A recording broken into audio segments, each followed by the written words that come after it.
ආයුබෝවන් සුබෝදෑසනක්. අදත් වෙනද වගේම අන්තර්ජාල පිරිවෙනේ පාඩම් පටන් ගන්නයි සූදානම් වෙන්නේ.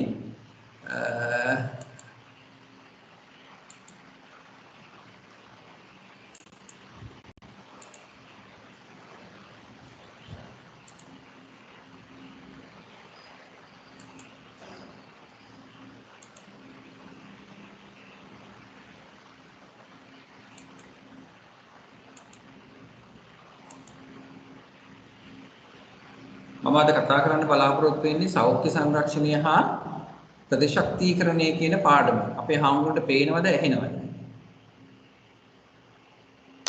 පේනවා සර් එනවා. එනවා නේද? හරි. එතකොට මේ අද මම කතා කරන්න බලාපොරොත්තු වෙන්නේ සෞඛ්‍ය සංරක්ෂණය හා ප්‍රතිශක්තිකරණය කියන පාඩම 10 වෙනි පාඩම. අපේ පිරිවෙන් අවසාන පෙළ පොතේ දැන් අපි ගොඩක් පාඩම් ඉවරයි. තව ටිකයි පාඩම් තියෙන්නේ. එතකොට මම ඔක්කොම ටික බොහොම මේ හාමුදුරුවෝ ලොග් වෙනවා නම් සියලුම පාඩම් ටික මම කතා කරලා ඉවර කරනවා. එතකොට දැන් අද කතා කරන්නේ මේ පාඩම. මේ පාඩමෙන් අපි කතා කරන බලාපොරොත්තු වෙන්නේ මෙන්න මෙහෙම දෙයක්. මේ ඒකකයේ හැදෑරීමෙන් අපේ හාමුදුරුවෝ දැනගන්න පුළුවන් වෙන්නේ මේ රෝග වලින් වැළකීමට වෛද්‍ය විද්‍යාත්මකව නිර්දේශ කර ඇති ප්‍රතිශක්තිකරණ ක්‍රම පිළිබඳ. දැන් අපි දන්නවා සමහර අවස්ථාවලදී අපිට ලෙඩ හැදුනහම අපිට මේ ඇඟේ ප්‍රතිශක්තිය තියෙනවා නම් අපිට ඒ ලෙඩේට ඔරොත්තු දෙනවා. ඔරොත්තු දීලා අපි ඒ ලෙඩෙන් සුව වෙනවා. සමහර අවස්ථාවලදී සමහර රෝග වලදී සමහර අයට හැදුනහම ඒක ගොඩක් බරපතල තත්ත්වයකටපත් වෙනවා. ඒ හින්දා ඒ තත්ත්වයටපත් නොවෙන්න ඉස්සෙල්ලා අපි ප්‍රතිශක්තිකරණය කරගන්නවා. ඒ කියන්නේ අපි કૃතිමව ප්‍රතිශක්තිකරණයක් ඇති කරගන්නවා වැක්සින් එකක් නැත්නම් එන්නත් කරලා. අනවර අපි මේ කතා කරන්නේ එන්නත් පිළිබඳින් එන්නත් ලබා දීම තුළින් ප්‍රතිශක්තිකරණය ඇති කරගෙන නිරෝගී ජීවිතයක් ගත කරන්නේ කොහොමද කියන තමයි මේ පාඩමෙන් අපි මම කතා කරන්න බලාපොරොත්තු වෙන්නේ. එතකොට මේ පාඩමේදී එතකොට හාමුදුරුවෝ නිවැරදි අවබෝධයක් වෙනවා මේවා මේ ප්‍රතිශක්තිකරණය ලබා ගැනීම තුළින් ඒවා අනුගමනය කිරීම තුළින් සෞඛ්‍යවත් ජීවිතයක් ගත කරන්නේ කොහොමද කියන එක. එතකොට මේ පාඩම ඉතා වැදගත් පාඩමක්. මොකද අපි මේ ස්වභාවික ප්‍රතිශක්තිය නෙමේ අපි බාහිරින් ලබා ගන්නා එන්නත් මගින් ප්‍රතිශක්තිකරණය පවත්වාගෙන යන්නේ කොහොමද කියන එක තමයි මේකේ අපි කතා කරන්න මම බලාපොරොත්තු වෙන්නේ. ඊළඟට ඔන්න ප්‍රතිශක්තිකරණය කියන්නේ මොකක්ද? ප්‍රතිශක්තිකරණය කියන්නේ මොකක්ද? ප්‍රතිශක්තිකරණය කියන්නේ සිරුර තුළ මොකක්ද හඳුනන්නේ? ඔරොත්තු දීම නේ සර්. ඔව් ඔරොත්තු දීම. ඒ කියන්නේ රෝගවලට දැන් අපිට සාමාන්‍ය ස්වභාවයෙන් ප්‍රතිශක්තියක් තියෙනවනේ. ඒතර ඒ ස්වභාවයේ තියෙන ප්‍රතිශක්තියට අමතරව අපි කරන්නේ මොකද්ද? ඒ අපි ස්වභාවිකව තියෙන ප්‍රතිශක්තියට අමතරව අපි බාහිරින් එන්නත් මගින් එන්නත් දීලා එන්නත් කරලා ඉවරලා අපි ප්‍රතිශක්තිකරණයක් ඇති කර ගන්නවා. ඒතර ස්වභාවික ප්‍රතිශක්තිය පද්ධතිය දුර්වල වුණාම අපිට ලෙඩ රෝග හැදෙනවා. දැන් මතකයි පොඩි කාලේ අපිට අම්මලා ඉපදිච්ච ගමනුත් එන්නත් දීලා තියෙනවා. අපි ඉතින් ඒක අපිට දැනෙන්නේ නැහැ. නමුත් අපේ දෙමව්පියෝ දන්නවා ඒක. දැන් ඔය BCG එන්නත උපන් ගමම්ම දෙනවා දකුණු වම් අතට. ඔය පෙන්නලා තියෙන රූපේ වගේ එන්නත් කරන අවස්ථාවක්. ඒතර බාහිර උපක්‍රම වලින් නැතම් අවස්ථාවලදී රෝග වලට ශරීරයේ තුන ප්‍රතිශක්තිය නිර්මාණය කළ යුතුයි. දැන් ඒක තමයි අපි මේ එන්නත් වලින් කරන්නේ. ස්වභාවිකව අපේ ශරීරයේ නැති වුණාම අපි බාහිරින් එන්නතක් දීලා ප්‍රතිශක්තියක් ඇති කරනවා. එතකොට ඒක හදලා තියෙන්නේ කොහොමද? ඒ රෝගකාරක මගින් නිකුත් කරලා ලැබුණු විෂ සුළු සාන්ද්‍ර වලින් සිරුරට ලබා දෙන්නේ. මේවා අපි ඉතාම අංශු මාත්‍ර ප්‍රමාණයක් ලබා දෙන්නේ. අපි දන්නවා ජලයේ මිලිලීටර එකක් ග්‍රෑම් එකක් වෙනවා. ඒතර ග්‍රෑම් එකක් කියන්නේ මිලිග්‍රෑම් නම් 1000ක්. ඒතර මේ එන්නත් නම් මිලිලීටර භාගයක් වගේ ප්‍රමාණයක්. අපි මිලිග්‍රෑම් වලින් කිව්වොත් නම් මිලිග්‍රෑම් 500ක වගේ ඉතාම අංශු මාත්‍ර ප්‍රමාණයක් තමයි අපේ ශරීරයට ඇතුල් කරන්නේ. එහෙම ඇතුල් කළා තමයි අපි ප්‍රතිශක්තිය ලබා දෙන්නේ. මේ සාන්ද්‍ර වලින් සුළු විෂය ඇතුළු කරලා ඒක ශරීරයට අහිත කරන ඕන ආකාරයට තමයි ඒක හදලා තියෙන්නේ. ඒතර ඒක ඇතුළු කරලා අපි ලබා ගන්න ප්‍රතිශක්තිය අපි කියනවා පරිචිත ප්‍රතිශක්තිය කියලා. ඊළඟට රෝග. දැන් අපිට රෝග මේක මේ පොතින්මයි මම අරන් තියෙන්නේ. අපිට හැදෙනවා බෝ වන රෝග සහ බෝ නොවන රෝග කියලා රෝග කාණ්ඩ දෙකක්. බෝ වන රෝග සහ බෝ නොවන රෝග කියලා. ඒතකොට මේ කාණ්ඩ දෙකෙන් වැළඳෙන රෝග පිළිබඳව තමයි මේකේ අධ්‍යයනය කරන්නේ. ඒතකොට සමහර රෝග වලට නම් අපිට ප්‍රතිශක්තිකරණ එන්නක් තියෙනවා. සමහර රෝග වලට ප්‍රතිශක්තිකරණ එන්නක් නැහැ. එහෙම වුණාම සමහර අවස්ථාවලදී ශරීරයට උරුත් දෙන්න බැරි වුණොත් අපි සමහරට ඒ රෝග හැදුනහම මරණයට පවාපත් වෙන්න පුළුවන් වෙනවා. ඒ කියන්නේ මැරෙනවා ඇත්තෙම හැදුනොත් එහෙම. එතකොට මේ රෝග වැළඳීම සඳහා බලපාන කාරණා කීපයක් තමයි මේ පහතින් දක්වලා තියෙන්නේ. එකක් තමයි ජීවත් වෙන පරිසරය අපවිත්‍ර වීම. දැන් අපි දන්නවා අපි ජීවත් වෙන වටාපිටාව ගොඩාක් අපිරිසිදු නම්, අපි ගන්න ආහාර අපිරිසිදු නම් ගොඩාක් අපිට ලෙඩ රෝග හැදෙනවා වැඩි. අපි පරිසරයේ ජීවත් වෙන පරිසරය පිරිසිදු තියාගන්නව නම් අපවිත්‍ර නැත්නම් අපිට ගොඩාක් ලෙඩ රෝග හැදෙනවා අඩුයි. අපේ ශරීරයත් එහෙමයි. අපි ඇඳෙන ඇඳුම් පැළඳුනුත් එහෙමයි. ඒ හැම දෙයක්ම අපිට රෝග බෝ වීම සඳහා උදාහරණයක් විදිහට කිව්වොත් බෝ වන රෝග සඳහා බෝ නොවන රෝග සඳහා නෙමෙයි මේක ගොඩක් බලපාන්නේ බෝ වන රෝග සඳහා ගොඩාක් බලපානවා මේ ජීවත් වෙන පරිසරය අපවිත්‍ර වීම. උදාහරණයක් ඩෙන්ගු වගේ රෝග ඇති වෙන්න පුළුවන්. අපිරිසුදු ආහාර ගැනීමෙන් පාචනය, කොලරා වගේ දේවල් ඇති වෙන්න පුළුවන්. එතකොට පරිසරයේ ඉන්න සතු මේ කියන්නේ සතු මීයෝ වගේ ගහනේ වැඩි ප්‍රදේශයක ඉන්නවා නම් ඒවැය මල සහ මල මුත්‍රා මේ ශරීරය තුළ වෙලා මී වුණ වගේ ඒවා ඇති වෙන්න පුළුවන්. ඒතකොට ජීවත් වෙන පරිසරයත් ඉතාම වැදගත් වෙනවා අපේ සෞඛ්‍යයට. අපි යහපත් පරිසරයක ජීවත් වෙනවා නම් ඇත්තටම අපිට බෝ වන රෝග හැදෙන එක ඉතාම අඩුයි. ඊළඟට මේ බෝ වන රෝග මිනිසුන්ට ඇතිකරන්න සාධක හේතු වන කාරණා කීපයක් තියෙනවා. එකක් තමයි දිලීර වර්ග සමහර. එතකොට හැමේ රෝග ඇති කරනවා ගොඩාක් දිලීර වර්ග. ඊළඟට බැක්ටීරියා වර්ග, පාචනය වගේ ඇති කරනවා. වෛරස් වර්ග. ඔය විබ්‍රියෝ කොලරා කියන වෛරසයක් එකක්. ඒක බැක්ටීරියාවක්. ඊළඟට ෆ්ලාවිවිරිඩේ වෛරසය මගින් ඩෙන්ගු ඇති කරනවා. ඒක වෛරසයක්. ඊළඟට තව තියෙනවා පරපෝෂිතයින් කියලා කොටසක්. මැලේරියා වගේ මැලේරියා කියන්නේ පරපෝෂිතයින්. ඒකට ඒ අයගෙන් ඇසෙන නොපෙනෙන ජීවීන්ගෙන් අපිට අන්න රෝග හැදෙනවා. මම අර ඉහතින් සඳහන් කරේ අන්න එහෙම හැදෙන රෝග. එතකොට ඇසෙට නොපෙනෙන ජීවීන් අපිට ඇහැට පේන්නේ නැහැනේ. අපි දන්නේ නැහැ සමහරලාට ශරීරයට ඇතුල් වුණාද නැද්ද කියලා. ඉතින් ඒකින් තමයි ඊටාම පිරිසිදුව ඉන්නේ. දැන් මේ කොරෝනා කියන රෝගයක් ආවා. ඉතින් ඒ කොරෝනා රෝගෙට මේ පිරිසිදුකම කියන එක ඊටාම බලපානවා. අපි මුඛය ආවරණය කරන් ඉන්නවා, ක්වොරන්ටයින් වෙනවා, කියන්නේ නිරෝධායනය වෙනවා. පිරිසිදු ඇඳුම් පැළඳුම් අඳිනවා, අත සෝදනවා නිතරම. එතකොට ඒක ඊටාම වැදගත්. මොකද අපිට පේන්නේ තුනට මේ අපේ හැම තුලින්, මුඛය තුලින් මේ විස බීජ ශරීරයට ඇතුළු වෙනවා. එතකොට නොපෙනෙන ජීවීන්, ඇසට පෙනෙන ජීවීන් හා නොපෙනෙන ජීවීන්. එතකොට පෙනෙන ජීවීන් උදාහරණයක් කිව්වොත් එimhe අපිට පුළුවන් ඔය මේ මීයෝ වගේ. එතකොට මීයන්ගේ මීයුණ. මේ පෙනෙන ජීවීන්. ඒගොල්ලන්ගෙන් ඒවා අපිට ශරීරයට ඇතුළු වෙනවා. එතකොට අපිට පෙනෙන ජීවීන් කිනුත් අපිට රෝග ඇති වෙනවා. නොපෙනෙන ජීවීන් කිනුත් අපිට බලපෑම් නිසා රෝග ඇති වෙනවා. ඊළඟට අයහපත් ජීවන රටාව. එතකොට අපේ ජීවන රටාව අයහපත් ලෙස පවත්වා ගැනීම. උදාහරණයක් කිව්වොත් එimhe අපි නිදාගන්නේ කාර්ය බහුලයි. එතකොට අපේ ආහාර රටාව සමබල ආහාර වේලක් නෙමෙයි ගන්නෙ. එතකොට අයහපත් ජීවන රටාව. එහෙම වුණාම හැබැයි බෝ වන රෝග නෙමෙයි හැදෙන්නේ. බෝ නොවන රෝග තමයි ගොඩක් ඇතිවෙන්නේ. ඒ කියන්නේ දේවැඩියාව, කොලෙස්ටරෝල්, අදිරුදුර පීඩනය වගේ රෝග වලට පත් වෙන්න පුළුවන්. ඊළඟට මානසික ආතතිය. ඒ කියන්නේ ඊටාම සුළු කාලෙකින් ගොඩ වැඩ ප්‍රමාණයක් කරන්න යනවා නම් අපිට අන්න මානසික ආතතියක් ඇති වෙනවා. ඒ මානසික ආතතියත් එක්තරා රෝගයක්. ඊළඟට අයහපත් ලිංගික චර්යාව. දැන් අපි දන්නවා විවාහ වෙච්ච යුවලා අඹුසැමි ඒ සම්බන්ධතා ඒ ආකාරයෙන් පවත්වාගෙන යන්නේ නැතුව පරදාර සේවනය, පරපුරුෂ සේවනය වගේ දේවල් කරනවා නම් අයහපත් ලිංගික චර්යාවන් නිසා අර ලෝකා ගොඩාක් කාමභෝගී ජීවිතයක් ගත කරනවා නම් අන්න ඒ වගේ අවස්ථාවකදී අපිට මොකද වෙන්නේ? අපිට ලිංගික රෝග හැදෙනවා. ඒවා සාමාන්‍යයෙන් ගොඩක් එහෙම ලිංගික රෝග කීපයක් තියෙනවා. දැන් ඒකේ භයානකම රෝගය තමයි AIDS කියන රෝගය. ඒතර මේවට ප්‍රතිකාර හොයාගෙන නැහැ. ඒ හින්දා මේක අපේ ප්‍රතිශක්තිකරණ පද්ධතියේ AIDS කියන රෝගේ ප්‍රතිශක්තිකරණ පද්ධතිය ගොඩාක් බලපෑම් ඇති කරනවා. සාමාන්‍ය හෙම්බිරිසාවක් කැස්සක් හැදුනහම උනත් ඒ රෝගේ හැදිලා ගොඩාක් ශරීරය දුර්වල වුණාම ඒ හෙම්බිරිසාවක් කැස්සෙන් පවා මේ යන්න පුළුවන්කම තියෙනවා. ඒකට අයහපත් ලිංගික චර්යා නිසා තමයි ඒවා හැදෙන්නේ. ඒක තමයි කිව්වේ අර ඉක්ති දුත්තෝ, සුරා දුත්තෝ, අක්ක දුත්තෝ යෝජනරෝ ලද්දන් විනාශේති තම්පරා භව තෝමුකං. එක්තරා විදිහකට ගත්තොත් මේ අයහපත් ලිංගික චර්යා කියන්නේ පරාභවයට හේතුවක් වෙනවා. ඊළඟට ජනගහන තදබදය. දැන් අපි ජීවත් වෙන ප්‍රදේශය ගොඩාක් කාර්ය බහුල, ජනගහනය අධික ප්‍රදේශයක් නම් අන්න ජනගහන තදබදයත් අපිට බලපානවා බෝ වන රෝග හැදෙන. බෝ නොවන රෝග නම් ඒ තරම් බලපාන්නේ නැහැ.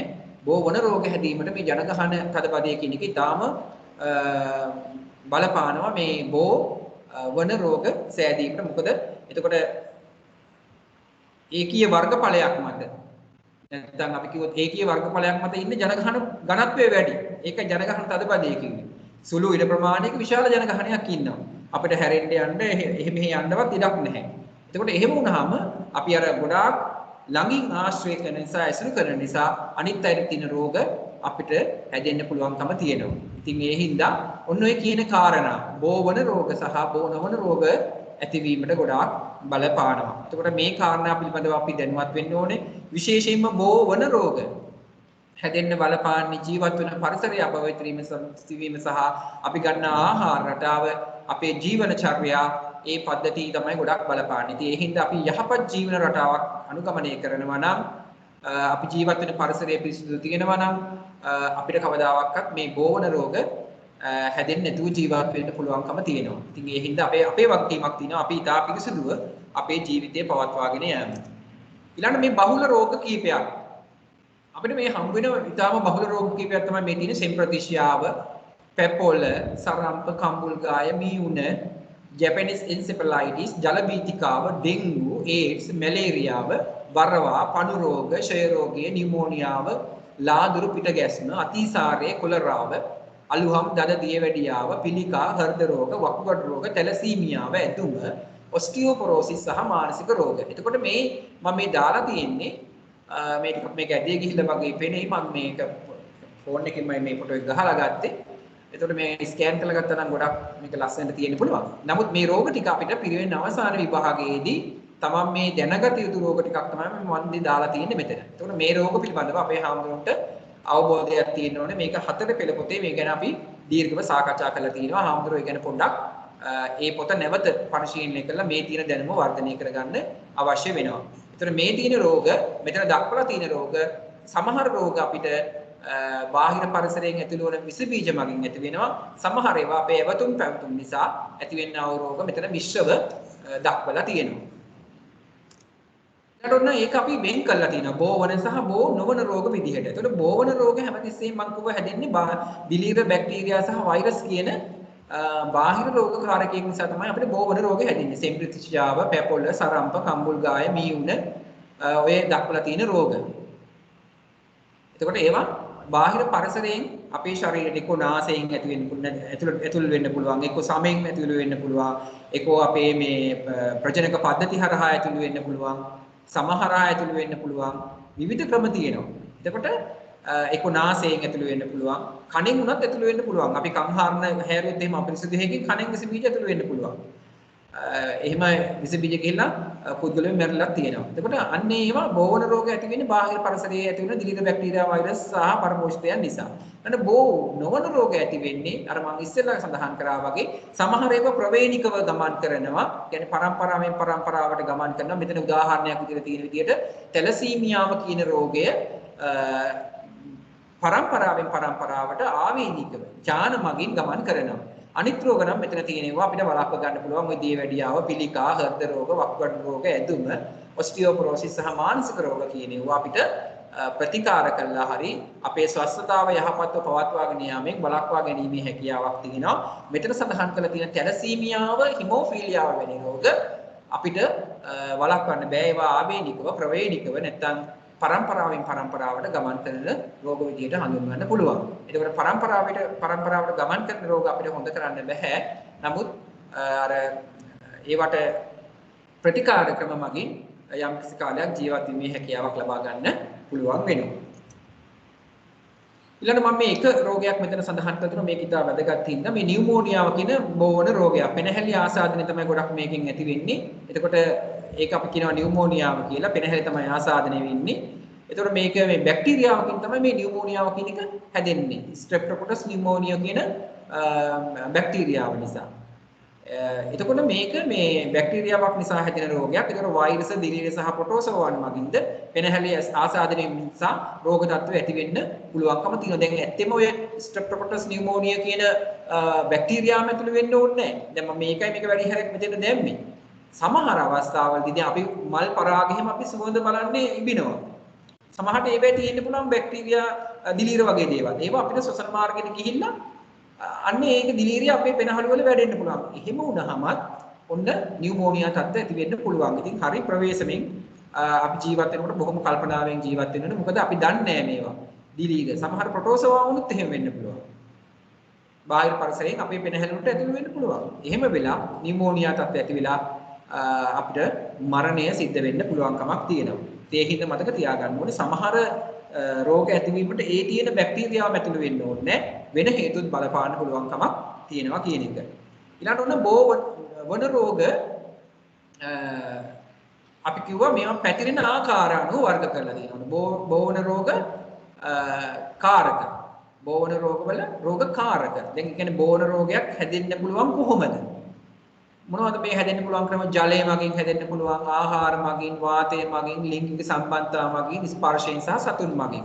මට කියන්න පුළුවන්ද කාට හරි අපේ හාමුදුරු කෙනෙකුට ආහාර මගින් හැදෙන්න පුළුවන් රෝගයක්? මට කියන්න බලන්න හාමුදුරු කෙනෙක් ආහාර මගින් හැදෙන්න පුළුවන් රෝගයක්. මොකක්ද ආහාර මගින් හැදෙන්න පුළුවන් රෝගය? දියවැඩියාව සර්. ඔව් දියවැඩියාව ඇත්තටම ආහාර මගින්ම කියන්න බෑ. ආහාර ගැනීමේ රටාව නිසා තමයි ඒක හැදෙන්නේ. ආහාර වලින්ම හැදෙනවා කියන්න බෑ අපිට. එතකොට මේ ආහාර මගින් ඇත්තටම හැදෙන්නේ ওই දූෂිත ආහාර ගැනීම. ඒ කියන්නේ නරක වෙච්ච ආහාර ගැනීම නිසා පාචනය වගේ එකක් අපිට හැදෙන්න පුළුවන්. පාචනය. බඩේ යනවා කියන්නේ අපි දියර මල පහ යනවා. එතකොට ඒ ආහාර මගින් ජලය මගිනුත් පාචනය හැදෙන්න පුළුවන්. ඊළඟ ස්පර්ශයෙන් හැදෙන වැඩක් කියන බාන කවුරු හරි අපේ හාමුදුරු කෙනෙක්. දැන් මේ පිරිවෙන් කීපයක් ඉන්නවනේ. මම මේ අපේ හාමුදුරුගේ තොරතුරු අවදි කරගන්න ඕනේ. දද කුෂ්ඨ ඒ වගේ දේවල් ස්පර්ශය මගින්. සතුන් මගින් මේ උණ ඩෙන්ගු. මේ උණ ඩෙන්ගු ඉතා හොඳයි. ඊළඟ ලිංග සම්බන්ධතා මගින් ඒඩ්ස් හැදෙන්න පුළුවන්. තව හර්පීස්, සිෆිලිස් වගේ ලිංග ආශ්‍රිත රෝග තියෙනවා. ඒවා ලිංගික ක්‍රියාකාරකම් නිසා එවතුන් පැවතුම්. ඒ කියන්නේ අපි පංචශීල ආරක්ෂා නොකිරීම නිසා තමයි ඒවා ගොඩාක් හැදෙන්නේ. කාමීසු මිච්ඡාචාරාව, වේරමණී සික්ඛාපදං සමාදියාම් කියන එක ආරක්ෂා නොකරහම ඔන්න හැදෙන ලෙඩ. මොකද ඒ ලිංග සම්බන්ධතා මගින්. ඒ හින්දා ඔය ලිංග සම්බන්ධතා මගින් හැදෙන රෝග පිළිබඳව අපි ඊටාම කල්පනාකාරී වෙන්න ඕනේ. මොකද ක්ෂණිකව අපිට ඇති වෙන දෙයක් නිසා මුළු ජීවිත කාලෙම නැති කර ගන්නවද නැද්ද කියන එක අපි තීරණය කරන්න ඕන. මොකද ලිංග සම්බන්ධතාවයක් ඇති වෙන්න කෙනෙකුට තව කෙනෙක් එක්ක එකතු වෙන්න පොඩි වෙලාවක් යන්නේ. නමුත් ඒක රෝගියෙක් එක්ක එකතු වුණොත් එහෙම මුළු ජීවිත කාලෙම අපිට මේ වෙනුවෙන් දුක් විඳින්න වෙනවා. ඉතින් ඒකින්ද බොහෝම කල්පනාවෙන් සිතුවිලි වලට වහල් නොවි ජීවිතය ගත කරන්න අපේ හාමුදුරුවෝ දරුවෝ බොහොම කුඩා කාලේ ඉඳන්ම කල්පනා කරන්න ඕනේ. මොකද මේවා හැදුනොත් මුළු ජීවිත කාලෙම ඉවරයි. ඉතින් ආයි ඒඩ්ස් වගේ එකක් හැදුනොත් ආයි කොහොමවත් බේරෙන්න බෑ. ඒක හැදුනහම කෙලින්ම මරණයටපත් වෙනවා. ඔය සිෆිලිස්, හර්පීස් කියන ඒවාත් එහෙමයි. එහෙම හැදුනහම ඊළඟට ආයි විවාහ ජීවිතයක්වත් කෙනෙකුට ගත කරන්න බැරි තත්ත්වයක් නැති වෙනවා. මොකද ඒව හැදුනට පස්සේ ආයි දරු මල්ලු හදා ගන්න බෑ. ඒගොල්ලන්ටත් ඒ ලෙඩේ ඇති වෙනවා. ඊළඟට තව මේකෙන් ඇති වෙන රෝගී තත්ත්ව තියෙනවා. ඉතින් ඒකින්ද ඊටාම වැදගත් ඔය ලිංගික සම්බන්ධතා මගින් හැදෙන රෝග වළක්වා ගැනීම. අනිත් රෝගත් එහෙමම තමයි. අරක බරපතල තත්ත්වයේ තියෙන එකක් නිසා මම එහෙම සඳහන් කරේ. ඊළඟට මේවා ඇති වෙන්නේ ගමන් කරන ආසාද්ද පුද්ගලයෙක්ගේ පිටවන විස බීජ නැත්නම් රෝගකාරක වෙනත් පුද්ගලයෙකුගේ සිරුර තුළට ඇතුළු වෙනවා. වෙනත් පුද්ගලයෙකුගේ සිරුර තුළට ඇතුළු වෙනවා. ඒ ඇතුළු වීම නිසා පුද්ගලයාට රෝගය ඇති වෙනවා. ඒතර ඇතුළු වෙන්න පුළුවන් කොහොමද? අපිට හමෙන් ඇතුළු වෙන්න පුළුවන්, නාසයෙන් ඇතුළු වෙන්න පුළුවන්, ඊළඟට අපේ ලිංගික ප්‍රදේශ වලින් ඇතුළු වෙන්න පුළුවන්, ලිංගික ශ්‍රාව වලින් ඇතුළු වෙන්නත් පුළුවන්. හාමුදුරනේ කතා කරන්න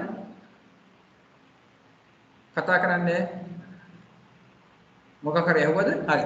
එතකොට ඔන්න ඔය නිසා අපිට රෝග වැළඳෙන්න පුළුවන්. එතකොට ඒවට හේතු වෙන්නේ බැක්ටීරියා, දිලීර, වෛරස් සහ පරපෝෂිතයන්ගේ ක්‍රියාකාරීත්වයන් තමයි ඇති වෙන්නේ. හරිද?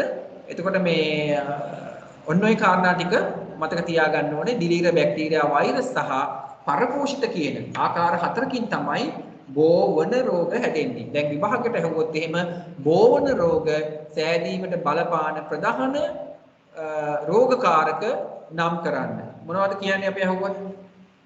මට ප්‍රවචනාකාර මූලික පිරිවෙනේ කියන්නකෝ බලන්න අපේ හාමුදුරුවෝ. මට ආසයි කතා කරන්න බලන්න.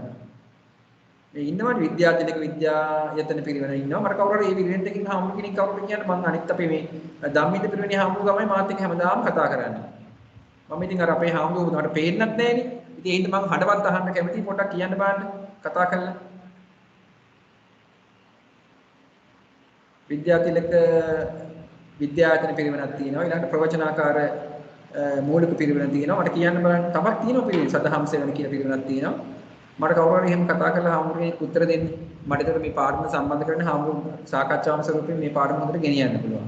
නැත්නම් මම නිකන් කියන යනවා අපේ හාමුදුරුවෝ අහගෙන ඉන්නවා. එහෙම හරියන්නේ නැහැ. මට කතා කරලා කියන්න කවුරුත් කතා කරන්නේ නැහැ. ඒගොල්ලෝ කතා කරන්නේ නැහැ පිරිවෙන වලින් හාමුදුරුවෝ. කමක් නැහැ. අපි පාරමිත ඉදිරියට යන හරි. ඊළඟට ප්‍රතිශක්තිය කියන එක ප්‍රතිශක්තිකරණය සහ ප්‍රතිශක්තිකරණය කියන එක අපිට මෙන්න මෙහෙම හඳුන්වන්න පුළුවන්. අපි දන්නවා ප්‍රතිශක්තිය කියන්නේ අපිට මේ ශුද්ධජීවී ආසාදන වලින් මිනිස් ශරීරය ආරක්ෂා කර ගැනීමට විවිධ ආරක්ෂණ යාන්ත්‍රණ අපේ ශරීරය තුළ ක්‍රියාත්මක වන අතර මෙම ආරක්ෂණ යාන්ත්‍රණ ආසාදන වළක්වා ගැනීම සහ ඇති වූ ආසාදන ඉවත් කර ගැනීමට ඉවහල් වෙනවා. එතකොට අපි දන්නවා අපේ ස්වාභාවික ප්‍රතිශක්තියක් තියෙනවා. ඒකයි ඒ කිව්වේ. අපේ ශරීරය තුළ ශරීරය ආරක්ෂා කර ගැනීම ස්වභාවයෙන්ම අපි ගාව ප්‍රතිශක්තියක් තියෙනවා. ඒ ප්‍රතිශක්තිය අපේ ශරීරයෙන් ඇති වෙන එකක් නේ. ඊට අමතරව අපි ආසාදන වළක්වා ගැනීමට ආරක්ෂා කර ගැනීමට අපි පිටින් බාහිරින් ප්‍රතිශක්තියක් ඇති කරගන්න අපි එක මේ එන්නත් වර්ග පාවිච්චි කරනවා. අන්නේ දෙක තමයි මෙතන සඳහන් කරලා තියෙන්නේ ශරීර ආරක්ෂණ යාන්ත්‍රණ සක්‍රීයකරණය නම් ප්‍රතිශක්තිකරණ ප්‍රතිචාර. ප්‍රධාන වශයෙන් කාණ්ඩ දෙකකට වෙන් කරන්න පුළුවන්. එකක් තමයි සහජ, ඒ කියන්නේ විශිෂ්ට නොවන ප්‍රතිශක්තිය කියන එක. ඒ කියන්නේ අපිට සහජයෙන්ම ලැබෙන ප්‍රතිශක්තිය. මව් පරම්පරාවෙන්, පිය පරම්පරාවෙන් අපි උපදිනාට පස්සේ අපිට ලැබෙන සහජ ප්‍රතිශක්තිය. මේ ප්‍රතිශක්තිය කියන එකට අපි ගන්න ආහාර, සහජ ප්‍රතිශක්තිය කියන එක වර්ධනය කිරීමට අපි ගන්න ආහාර ඉතාම වැදගත් වෙනවා. අපි ගන්න ආහාර රටාව තමයි අපේ සහජ ප්‍රතිශක්තිය වර්ධනය කිරීමට දායක වෙන්නේ. දැන් අපි හිතනවා අපි ගන්න ආහාරය ඊටම වැදගත් නෑ කියලා. නමුත් සහජ ප්‍රතිශක්තිය කියන එකට අපි ගන්න ආහාර ඊටම වැදගත් වෙනවා. මම උදාහරණයක් කියන්නම් එහෙම. දැන් අපි ඔන්න හිතමු සමහර අය ඩෙන්ගු හැදිලා මැරෙනවනේ. දැන් මම දකිනවා හුඟක් අය ඩෙන්ගු හැදුනහම ඩෙන්ගු රෝගයෙන් පවා මිනිස්සු මැරෙනවා.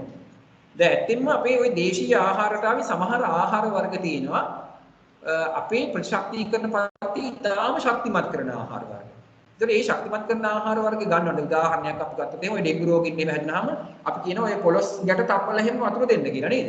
ඊළඟට උග්ගස් වල ඉස්ම දෙන්න කියනවා, දෙලුම් ඉස්ම දෙන්න කියනවා. ඒ වගේ මේ කොළ පාට ඇපල් ඉස්ම දෙන්න කියනවා. ඒතකොට ඒ වගේ දේවල් සමහර අවස්ථාවලදී මේ යෝජනා කරනවා මේ ආයුර්වේද වෛද්‍ය ක්‍රමයෙන් අයත් යෝජනා කරනවා සමහර බටහිර වෛද්‍යවරුත් ඒ වගේ යෝජනා ඉදිරිපත් කරනවා. එහෙම කරන්න හේතුව ඇත්තටම ඒවැ අර ප්‍රතිශක්තිකරණය වර්ධනය කිරීමේ හැකියාවක් තියෙනවා. දැන් අපි ඔය පොලොස් කියන එක එහෙම නම් ගණන් ගන්නෑ ගොඩක්. මේ කොහොල්ලක් තියෙනවා, කණ්ඩක් අමාරුයි, ගෙවල් හදන්නත් අමාරුයි. ඉතින් ඒකින්ද ගොඩක් අය ආහාරයට ගන්න. නමුත් පොලොස් වගේ දේවල් දේශීය ආහාර රටාවේ තියෙන අපේ හොඳ ආහාරයක් ප්‍රතිශක්තිකරණ පද්ධතිය ශක්තිමත් කිරීමට සමත්. ඒක මම අත්දැකීමෙම දන්නවා. මොකද ඒක ඊටාම ප්‍රශක්තිය ඇති කරන ආහාරයක්. ඊළඟ විශිෂ්ට සහ පරිචිත ප්‍රතිශක්තිය කියලා එකක් තියෙනවා. ඒක අපි ඊළඟට කතා කරනවා. ඒක සාමාන්‍යයෙන් අපි අර අපි ඒක එන්නත් මගින් තමයි ඒක කරන්නේ. අපි ඒක ඊළඟට පැහැදිලි කරගමු. මේ එන්නත් වලින් කොහොමද මේ එන්නතක් වැඩ කරන්නේ කියලා අපේ හාමුදුරන් පොඩි වීඩියෝ එකක් තියෙනවා. පොඩ්ඩක් බලන්න. කොහොමද එන්නතක් කියන එක ක්‍රියාත්මක වෙන්නේ. මේක බලන්න මේකේ පැහැදිලි වෙයි එන්නතක් ක්‍රියාත්මක වෙන්නේ කොහොමද කියන එක. මේක හැබැයි ඉංග්‍රීසි භාෂාවෙන් තියෙන්නේ. ඒ කියන්නේ එච්චර මේ ගැටලුවක් විතර මම පොඩ්ඩක් පැහැදිලි කරලා දෙන්නත් බලන්න. To understand how vaccines work, it helps to look first at how the immune system works, because vaccines harness the natural activity of your immune system. There are about 100 trillion bacteria and viruses. ගොඩාක් bacteria virus අපේ බාහිර පරිසරයේ තියෙන ඔය ශරීරයට ඇතුළු වෙන්න පුළුවන් සමතුලිත. And this can make us ill. There are barriers to stop this happening. Some disease-causing bacteria. Your immune system is quick to recognize them as invaders. Sugars on the bacteria's surface have different shapes to any of the ones in the human body. They trigger a complex chain of events involving many different types of white blood cells. One type of white blood cell is able to make antibodies against the invaders. Antibodies can stick to the proteins or sugars on the bacteria's surface, and this kills the bacteria. However, not all antibodies will work against these bacteria. A bit like a key fitting a lock. Our bodies have a library of billions of white blood cells, සුදුරු ද්‍රාවණ බිලියන ගාණක් තියෙනවා. ඒ බිලියන ගාණ antibody. සුදුරු ද්‍රාවණ තමයි Only මේකට a few of සම්බන්ධ these වෙන්නේ. antibodies will match the ඔය තියෙන invading බිලියන bacteria. ගාණක් වන සුදුරු ද්‍රාවණ. Producing antibodies මේ for the ඇවිල්ලා white මේ sheep can take several අපි days. මේ ඇන්ටිබොඩි වලට කියන්නේ ඒව මේවට At සම්බන්ධ this වෙනවා. time, there could සම්බන්ධ be වෙලා billions විනාශ of කරනවා. disease-causing bacteria in your body. Once the right cells are activated, they quickly divide and turn into a production line, making masses of antibodies that stick ගොඩාක් to the ඇති වෙන්න bacteria. පුළුවන් බෙදලා බෙදලා. Eventually, විසබීජයක් ඇතුළු when the වුණාම body අන්න gets දැන් rid of all the අක්කාලා bacteria, මේ you recover. ඔය බැක්ටීරියාව Antibodies හානි remain කරලා in the විනාශ කරලා blood, දානවා. and some white blood cells may also become memory cells. If those specific bacteria invade the body again, the immune සමහර system will අවස්ථාවල respond so එකපාරක් quickly that මේ you won't get ගෙඩේ ill. හැදිලා හොඳ වුණාට පස්සේ Vaccines memory work in self the එක same මතක way. තියාගන්නවා A They වගේ can tell you විසබීජයක් weakening ආවම or dead නැවත bacteria or viruses, or විනාශ even කළා just taking දාන්න. proteins or sugars from the surface. A This කියන්නේ is එක enough to සැරයක් convince හැදුවාට the පස්සේ immune system ප්‍රතිශක්තියක් that a ශරීරයේ ඇති real වෙනවා. invader has got in. ඒකෙන් නැවත The same ආයෙ process එක ගමන් takes ඒක place විනාශ කළා when දාන්න. real bacteria or viruses invade our bodies, except you don't get ill. Afterwards, if your body ever meets the real thing, your immune system will remember it and get rid of it මේ තියෙන විස before you බීජයක් even know it's බැක්ටීරියාවක් there. ඔන්න අපේ සුදුරු ද්‍රාවණ සෛලයකට සම්බන්ධ වෙලා ඒක විනාශ කරලා දානවා. හරි? ඔය පොඩි වීඩියෝ එකක් තිබුණේ. To understand how ඊළඟ එකට යන්න. ඊළඟ ඔන්න විශිෂ්ට සහ පරිචිත ප්‍රතිශක්තිය කියන්නේ මොකක්ද කියන එක. විශිෂ්ට නැත්නම් පරිචිත ප්‍රතිශක්තිය. ඒක කොටස් දෙකකට වෙන් කරනවා ස්වාභාවික පරිචිත ප්‍රතිශක්තිය සහ કૃතිම පරිචිත ප්‍රතිශක්තිය. ස්වභාවික පරිචිත ප්‍රතිශක්තිය සහ કૃතිම පරිචිත ප්‍රතිශක්තිය කියලා. එතකොට මේ ස්වභාවික පරිචිත ප්‍රතිශක්තිය කියන්නේ ස්වාභාවික පරිචිත ප්‍රතිශක්තිය කියන්නේ ශක්‍රීය ප්‍රතිශක්තිය. දැන් අපේ රෝගකාරකයක් මේ ස්වභාවිකව ශරීරයට ඇතුළු වුණාම ඒක විනාශ කළා දාන්න අපේ ශරීරය තුළ හැදිලා තියෙනවා ප්‍රතිදේහ කියලා කොටසක්. ඒ ප්‍රතිදේහ නිපදවීම නිසා ඒ ප්‍රතිදේහ මගින් මේ විස බීජය විනාශ කළ දෑම නිසා මොකද කරන්නේ අපිට ප්‍රතිශක්තියක් ශරීරය තුළ ඇති වෙනවා. ආන්න ඒකට අපි කියනවා ස්වාභාවික පරිචිත සක්‍රීය ප්‍රතිශක්තිය කියලා. ඒක අපේ ශරීරයේ ප්‍රතිශක්තිකරණ පද්ධතිය ශක්තිමත් වුණොත් විතරයි අපිට ওই වැඩේ කරන්න පුළුවන්කම තියෙන්නේ. දැන් මේ තියෙන්නේ පැපොල වෛරසය. එතන මේ පැපොල වෛරසය ඒ පැපොල වෛරසය විනාශ කිරීමට සමත් ප්‍රතිදේහ ශරීරය තුළ නිපදවනවා මේක ඇතුළට මේ වෛරසයේ ක්‍රියාවට පස්සේ. ඊට පස්සේ මොකද කරන්නේ? ඒ වෛරසය මගින් ප්‍රතිදේහ මගින් වෛරසය විනාශ කරනවා. ඔකයි වෙන්නේ. එතකොට අපි කියනවා ඒක මොකද්ද? ස්වාභාවික පරිචිත සක්‍රීය ප්‍රතිශක්තිය කියලා. හරි? එතකොට මේ ඒක වෙන්නේ අපේ ශරීරය තුළ නිපදවන ප්‍රතිදේහ නිසා. ප්‍රතිදේහ නිපදවන්නේ අපේ සුදුරු ද්‍රාවණ සෛල.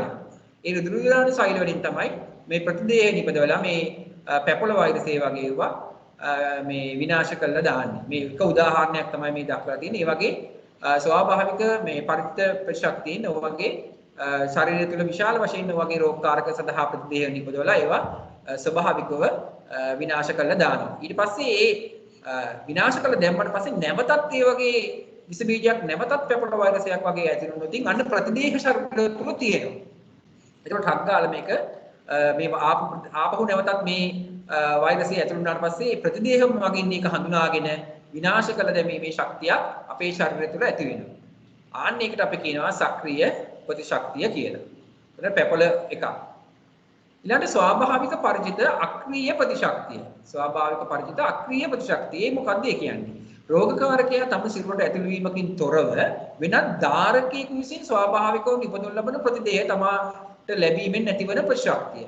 දැන් අපි දන්නවා මවක් කුඩා දරුවෙකුට මේ කිරි දෙන අවස්ථාවක් තමයි දක්වලා තියෙන්නේ. ඒකට මාතෘ ප්‍රතිදේහ මේ කිරි හරහා අපි දන්නවා මවගේ කොලෙස්ටරෝල් වලින් ඉතා ඉහළ ප්‍රතිශක්තියක් මේ දරුවාට හම්බ වෙනවා. ඒ හින්දා අපි තමයි කියන්නේ අම්මලාට කුඩා කාලේ දරුවන්ට මව් කිරි දෙන්න කියලා. මේ මව් කිරි වල කොලෙස්ටරෝල් තියෙනවා. ඒ කොලෙස්ටරෝල් කියන ද්‍රව්‍යය ළමයින්ට කුඩා දරුවන්ට කුඩා කාලේදී ප්‍රතිශක්තිය ඇති වෙනවා.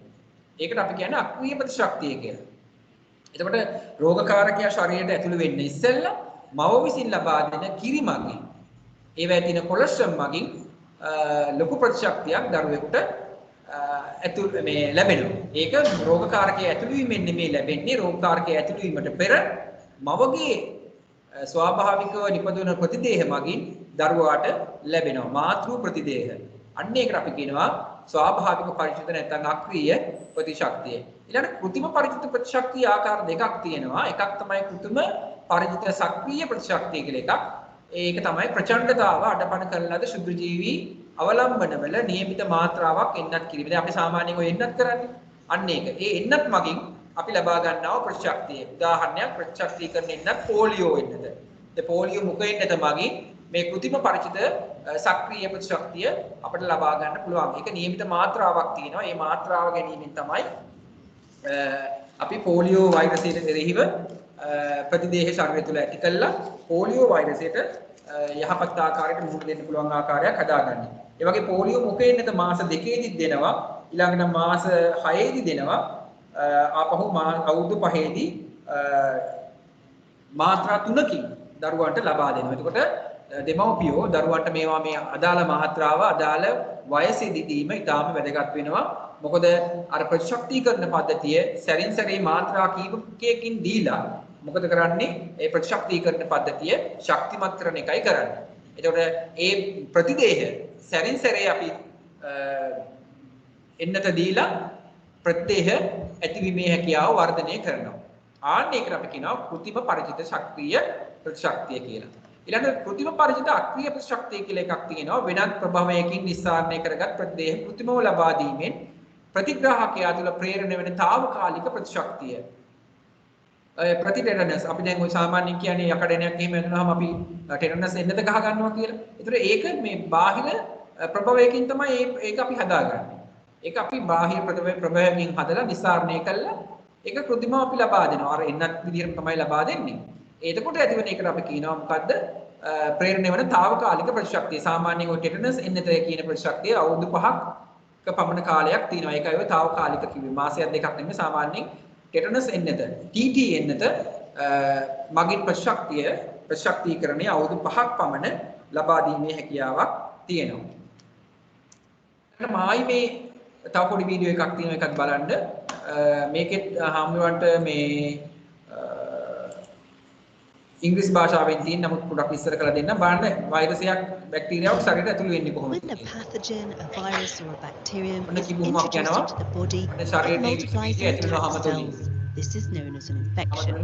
Recognizing this microbe as a foreign body, the immune system develops defense strategies using various types of white blood cells. First of all is the innate immune response. Macrophages are at the heart of this. These killer cells swallow up intruders, whatever they are, to destroy them. Phagocytes capture and eliminate toxins. This rapid and localized reaction can stop or slow down the infection. But that's not always enough, and that's where lymphocytes come in. They're defender cells which can identify the invader thanks to its characteristic molecule, the antigen. Each lymphocyte is adapted to attack a particular virus or bacteria. As soon as it identifies the antigen, the lymphocyte multiplies. B lymphocytes have the capacity to produce vast numbers of antibodies. Circulating around the body, antibodies latch onto these antigens and neutralize them, allowing macrophage to eliminate them. T lymphocytes identify and destroy infected cells. The problem is that on first contact with an antigen, the immune reaction is slow, taking several days, giving germs time to unleash an illness. Fortunately, the body remembers its enemies. Following an infection, antibodies and lymphocytes are left with a memory. They therefore react if the same pathogen reappears. The immune reaction is much faster and the body eliminates the attacker before the illness develops. Vaccines work by exploiting the immune system's memory. Vaccination stimulates an infection, training the immune system and enabling it to develop weapons to fight back. This is done by introducing a germ which is dead or inactive or just a fragment of the germ into the body. The vaccine triggers an immune reaction without causing the illness. The organism produces lymphocytes which memorize the invader and antibodies in preparation for any future attack. The power of these antibodies and lymphocytes tends to diminish over time, which means top-up vaccinations are sometimes necessary. ඒ තව වීඩියෝවක් අපේ ප්‍රතිශක්තිකරණයේ පද්ධතිය කොහොමද ක්‍රියාත්මක වෙන්නේ කියලා. ඊළඟට ඔන්න BCG එන්නත. දැන් අපි මේකේ BCG එන්නත කියලා එන්නතක් කතා කරනවා. ක්ෂය රෝගයට දෙන උපදීදි දෙන්නේ. මේක දැන් බැටළුවන්ට තමයි මේක ගොඩක් ආසාදනය කරන ක්ෂය රෝගකාරක ව්‍යාජනකයා වන මයික්‍රෝබැක්ටීරියම් බෝවේ කියන ප්‍රචණ්ඩකාරී වන මේ එකක් වර්ධනය කරන බැටළුවන්ගේ තමයි මේක අපි මේ නිෂ්පාදනය කළා වැටලුවන්ගේ තමයි මේක නිෂ්පාදනය කරන්නේ. ඒගොල්ලන්ගේ ශරීරය තුළ මේ විස බීජ ඇතුළු කළා ඒයින් තමයි නිස්සාරණේ අපි හදාගන්නේ එන්නත්. ඒක ක්ෂය රෝග පාලනය කිරීමට හැකි වෙලා තිනවා ඒ එන්නත මගින් 1920 සිට මේක පාවිච්චි කරනවා සාර්ථක ප්‍රතිඵල ගෙනල්ලා දීලා තිනවා. ඒක තමයි අපි ওই BCG එන්නත කියලා උපතේදී ලබා දෙන ක්ෂය රෝගකාරක බැක්ටීරියාව ඔරොත්තු දෙන මේ BCG එන්නත. ජල බීතිකාවලත් අපි එන්නතක් දෙනවා. ඔය වගේම මේ ජල බීතිකා මර්ධනය සඳහා ලබා දෙනවා එන්නතක්. ඒකයි ඉස්සෙල්ල මේකේ පෙනෙන්නේ. ඒතකොට ජල බීතිකා එන්නතත් ඒ වගේ එකක්. ජල බීතිකාව හැදුනහම ඒක වෛරස් එකකින් හැදෙන එකක්. ඒ වෛරස් රෝගය වළක්වා ගැනීම සඳහා අපි රේබීස් කියන වෛරසය තමයි මේ ඉලෙක්ට්‍රෝන අන්වීක්ෂණය මේ විශාල කරලා පෙන්නලා තියෙන්නේ. ඒ වෛරසය මේ තියෙන මේ ජල බීතිකාවේ මේ වෛරසය නෙමෙයි මේ තියෙන්නේ මේ අපි TT Clostridium tetani කියන්නේ අපි මේ කියන්නේ මොනවද පිට ගැස්මෙන් මේ ඇති කරන රෝගකාරකෙ තමයි උඩ පෙන්වන්නේ. මෙතන තියෙන්නේ ජල බීතිකාව ඇති කරන එක. ඒක ජල බීතිකාවට අපි අර රේබීස් එන්නත කියන එක ලබා දෙනවා. මේ රේබීස් වෛරස් කියලා කියන්නේ. ඒතර ඒකට ලබා දෙන රේබීස් එන්නත. පැපොල වෛරසයටත් දැන් එන්නතක් නිෂ්පාදනය කරලා තියෙනවා. අපිට ඕන අවස්ථාවක ගිහිල්ලා විද ගන්න පුළුවන්. ඒ විද ගත්තට පස්සේ අපිට පැපොල ඇති වෙන්නේ නැහැ. පැපොල හැදෙන්න ඉස්සෙල්ලා අපි ගිහින් විද ගන්න ඕන. එතකොට ඇඟ ඇතුලේ ප්‍රතිදේහ හැදිලා ඒ වෛරසය හඳුනා ගැනීමේ ශක්තියක් අපේ ශරීරයට ඇතුළු වෙච්ච ගමන් වෛරසය හඳුනාගෙන වෛරසය විනාශ කිරීමේ හැකියාවක් අපි වේලාසනින් ඇති කර ගන්නවා. ඒක අපි කියන්නේ වැරිසෙල්ලා සෝස්ටර් වෛරසය කියලා. වෛරසයද කියන්නේ ඒ වෛරසයෙන් මගින් අර ව්‍යාධි ජනකයා විනාශ කළ දාන්න පුළුවන් ඇති කරන වැක්සින් එකකින් නැත්නම් එන්නත මගින්. ඒතකොට අපි ඒක හැදෙන්න ඉස්සෙල්ලා තමයි අපි ඒක කරගන්න ඕනේ. හැදිලා ගිහිල්ලා අපිට බෑ ඒක කරන්න. හැදෙන්න ඉස්සෙල්ලා තමයි අපි ඒක කරගන්න ඕනේ. එතකොට හැදෙන්නේ නැහැ. දැන් පැපොල අපි හැදුනහම හරි කරදරයිනේ. දවස් 14ක් අර ක්වොරන්ටයින් වගේ ඉන්න වෙනවා. ඒකත් එක්තරා විදිහක මේ නිරෝධායනයක්. එතකොට ඒ වගේ ඉන්න අවශ්‍ය නැහැ. අපි වේලාසනින් පැපොල වෛරසයට අපි බෙහෙත් විද ගත්තොත් ඒවා වෙන්නක් තියෙනවා. ඒක අපිට විද ගන්න පුළුවන්. විද ගත්තට පස්සේ ඒක ලයිෆ් ටයිම් එක ජීවිතාන්තය දක්වාම ආයි පැපොල වෛරසය අපේ ශරීරයට ඇතුළේ අපිට පැපොල හැදෙන්නේ නැහැ. අපේ දැන් ප්‍රතිශක්තිකරණ පද්ධතියේ අපිට තියෙනවා මේ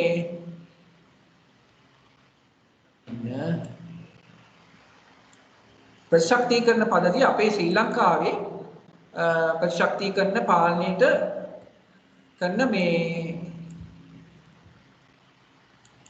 ශ්‍රී ලංකාව තුළ භාවිතා කරන ප්‍රතිශක්තිකරණ කාලසටහනක්. මේක අපේ පෙළපොතේ තියෙනවා. පිරිවෙන්නාසන පන්තියේ පෙළපොතේ උපදේදී දෙනවා ක්ෂය රෝගය සඳහා BCG එන්නත. ඒක අපි බැලුවොත් වම් අතේ පොඩි කැලලක් විදිහට පොඩි ලපයක් විදිහට මෙහෙම අත තුල දකින්න පුළුවන්. අන්නේ BCG එන්නත. BCG කැලල. ඒක විතර පස්සේ BCG කැලලක් ඇති වෙනවා. ඒකෙන් අපි හඳුනා ගන්නවා BCG එන්නත දීලා තියෙනවා කියලා. ඊළඟ මාස දෙකේදී දෙනවා කක්කල් කැස්ස, ගල පටලය, පිට ගැස්ම, පෝලියෝ, හෙපටයිටිස් B, හිමෝෆිලස් ඉන්ෆ්ලුවෙන්සා B කියන රෝග සඳහා පංච සංයුජ එන්නත. පංච සංයුජ කියන්නේ පෙන්ටාවැලන්ට් කියලා කියන්නේ පංච සංයුජ එන්නතක් කියන්නේ මේ වගේ රෝගකාරක පහක් සඳහා ලබා දෙන්නා වූ එන්නතක්. ඒට අමතරව මාස දෙකේදී ලබා දෙනවා පෝලියෝ මුඛ එන්නතක්. පෝලියෝ මුඛ එන්නත මුඛයට ලබා දෙනවා. පෙන්ටාවැලන්ට් නැත්නම් පංච සංයුජ එන්නත අතට ලබා දෙනවා. ඒකයි කරන්නේ. ඒතර පෝලියෝ මුඛ එන්නත ලබා දෙනවා.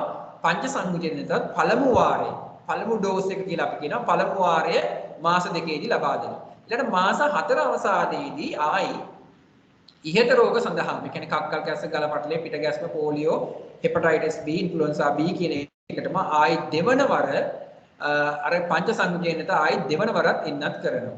ඊළඟට ඕක මාස 6 දී ආයි එන්නත් කරනවා. ඉහත එන්නතම තෙවන වාරයේ.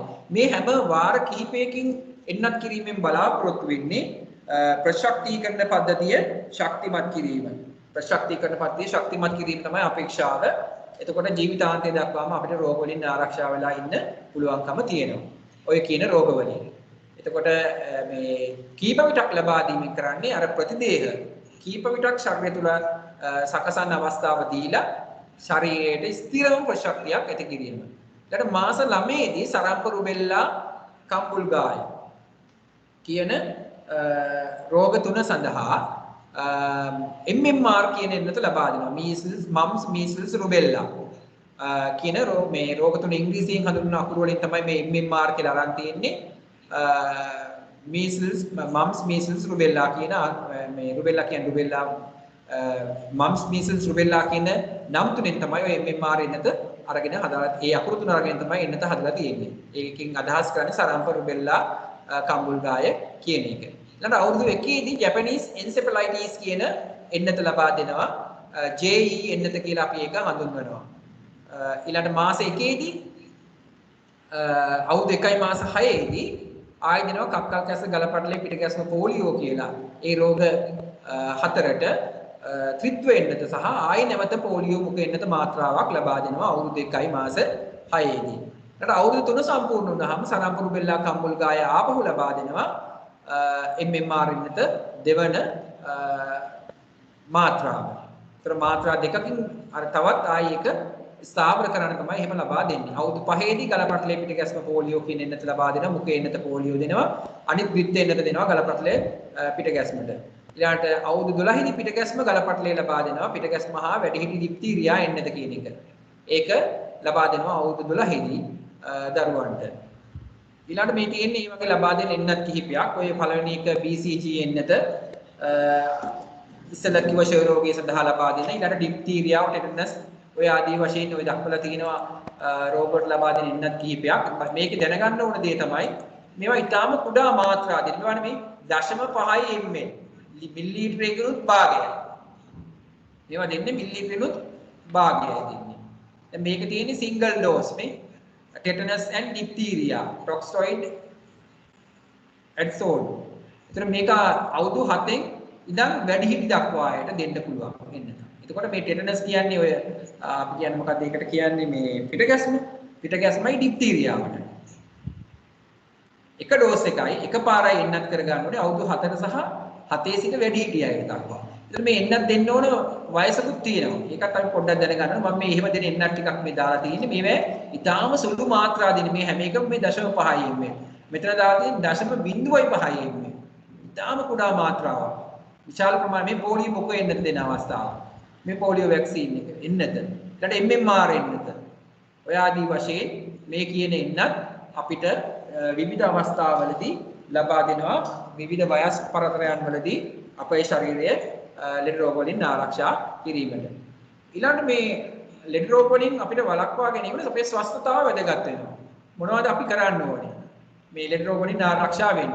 එකක් තමයි පෞද්ගලික ස්වස්ථතාව රැක ගැනීම සඳහා කළ යුතු දේවල්. එකක් තමයි පෞද්ගලික පිරිසිදුකම, පෝෂණය, ව්‍යායාම සහ විවේකය. මේක පොතේම තියෙන කාරණයක් මේ තියෙන්නේ.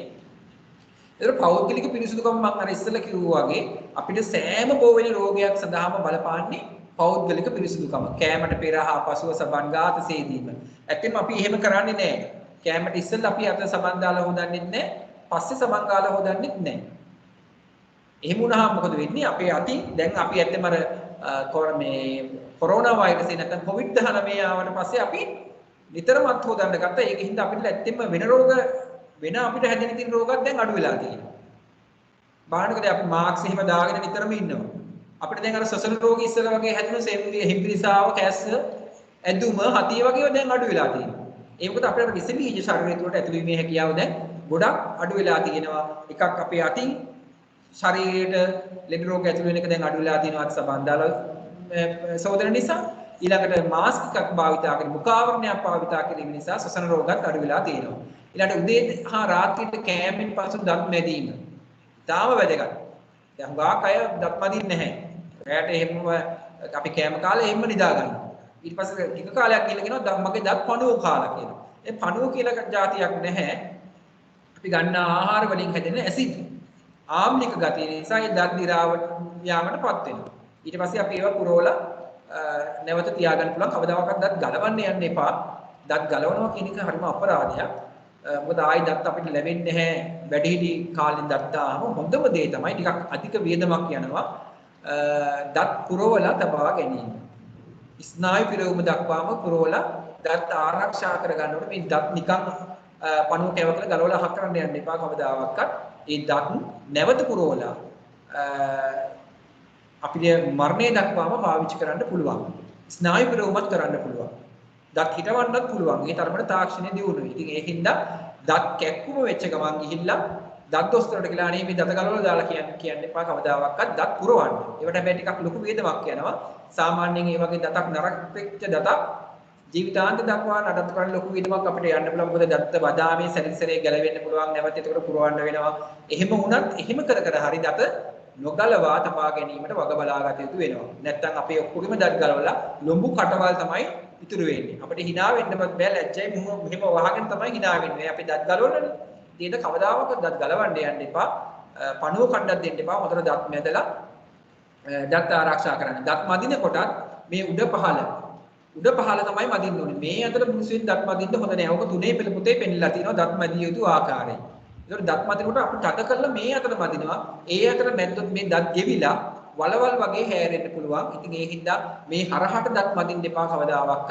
උඩ පහළ දත් මදින්න ඕනේ. ඊළඟට කැල්සියම් තියෙන දන්තාලේපයකින් දත් මදිනවා නම් මේ දත් ගොඩාක් ආරක්ෂා වෙනවා. මොකද අපිට පේන්නේ එතකොට මේවා කුඩා සිදුරු තියෙනවා.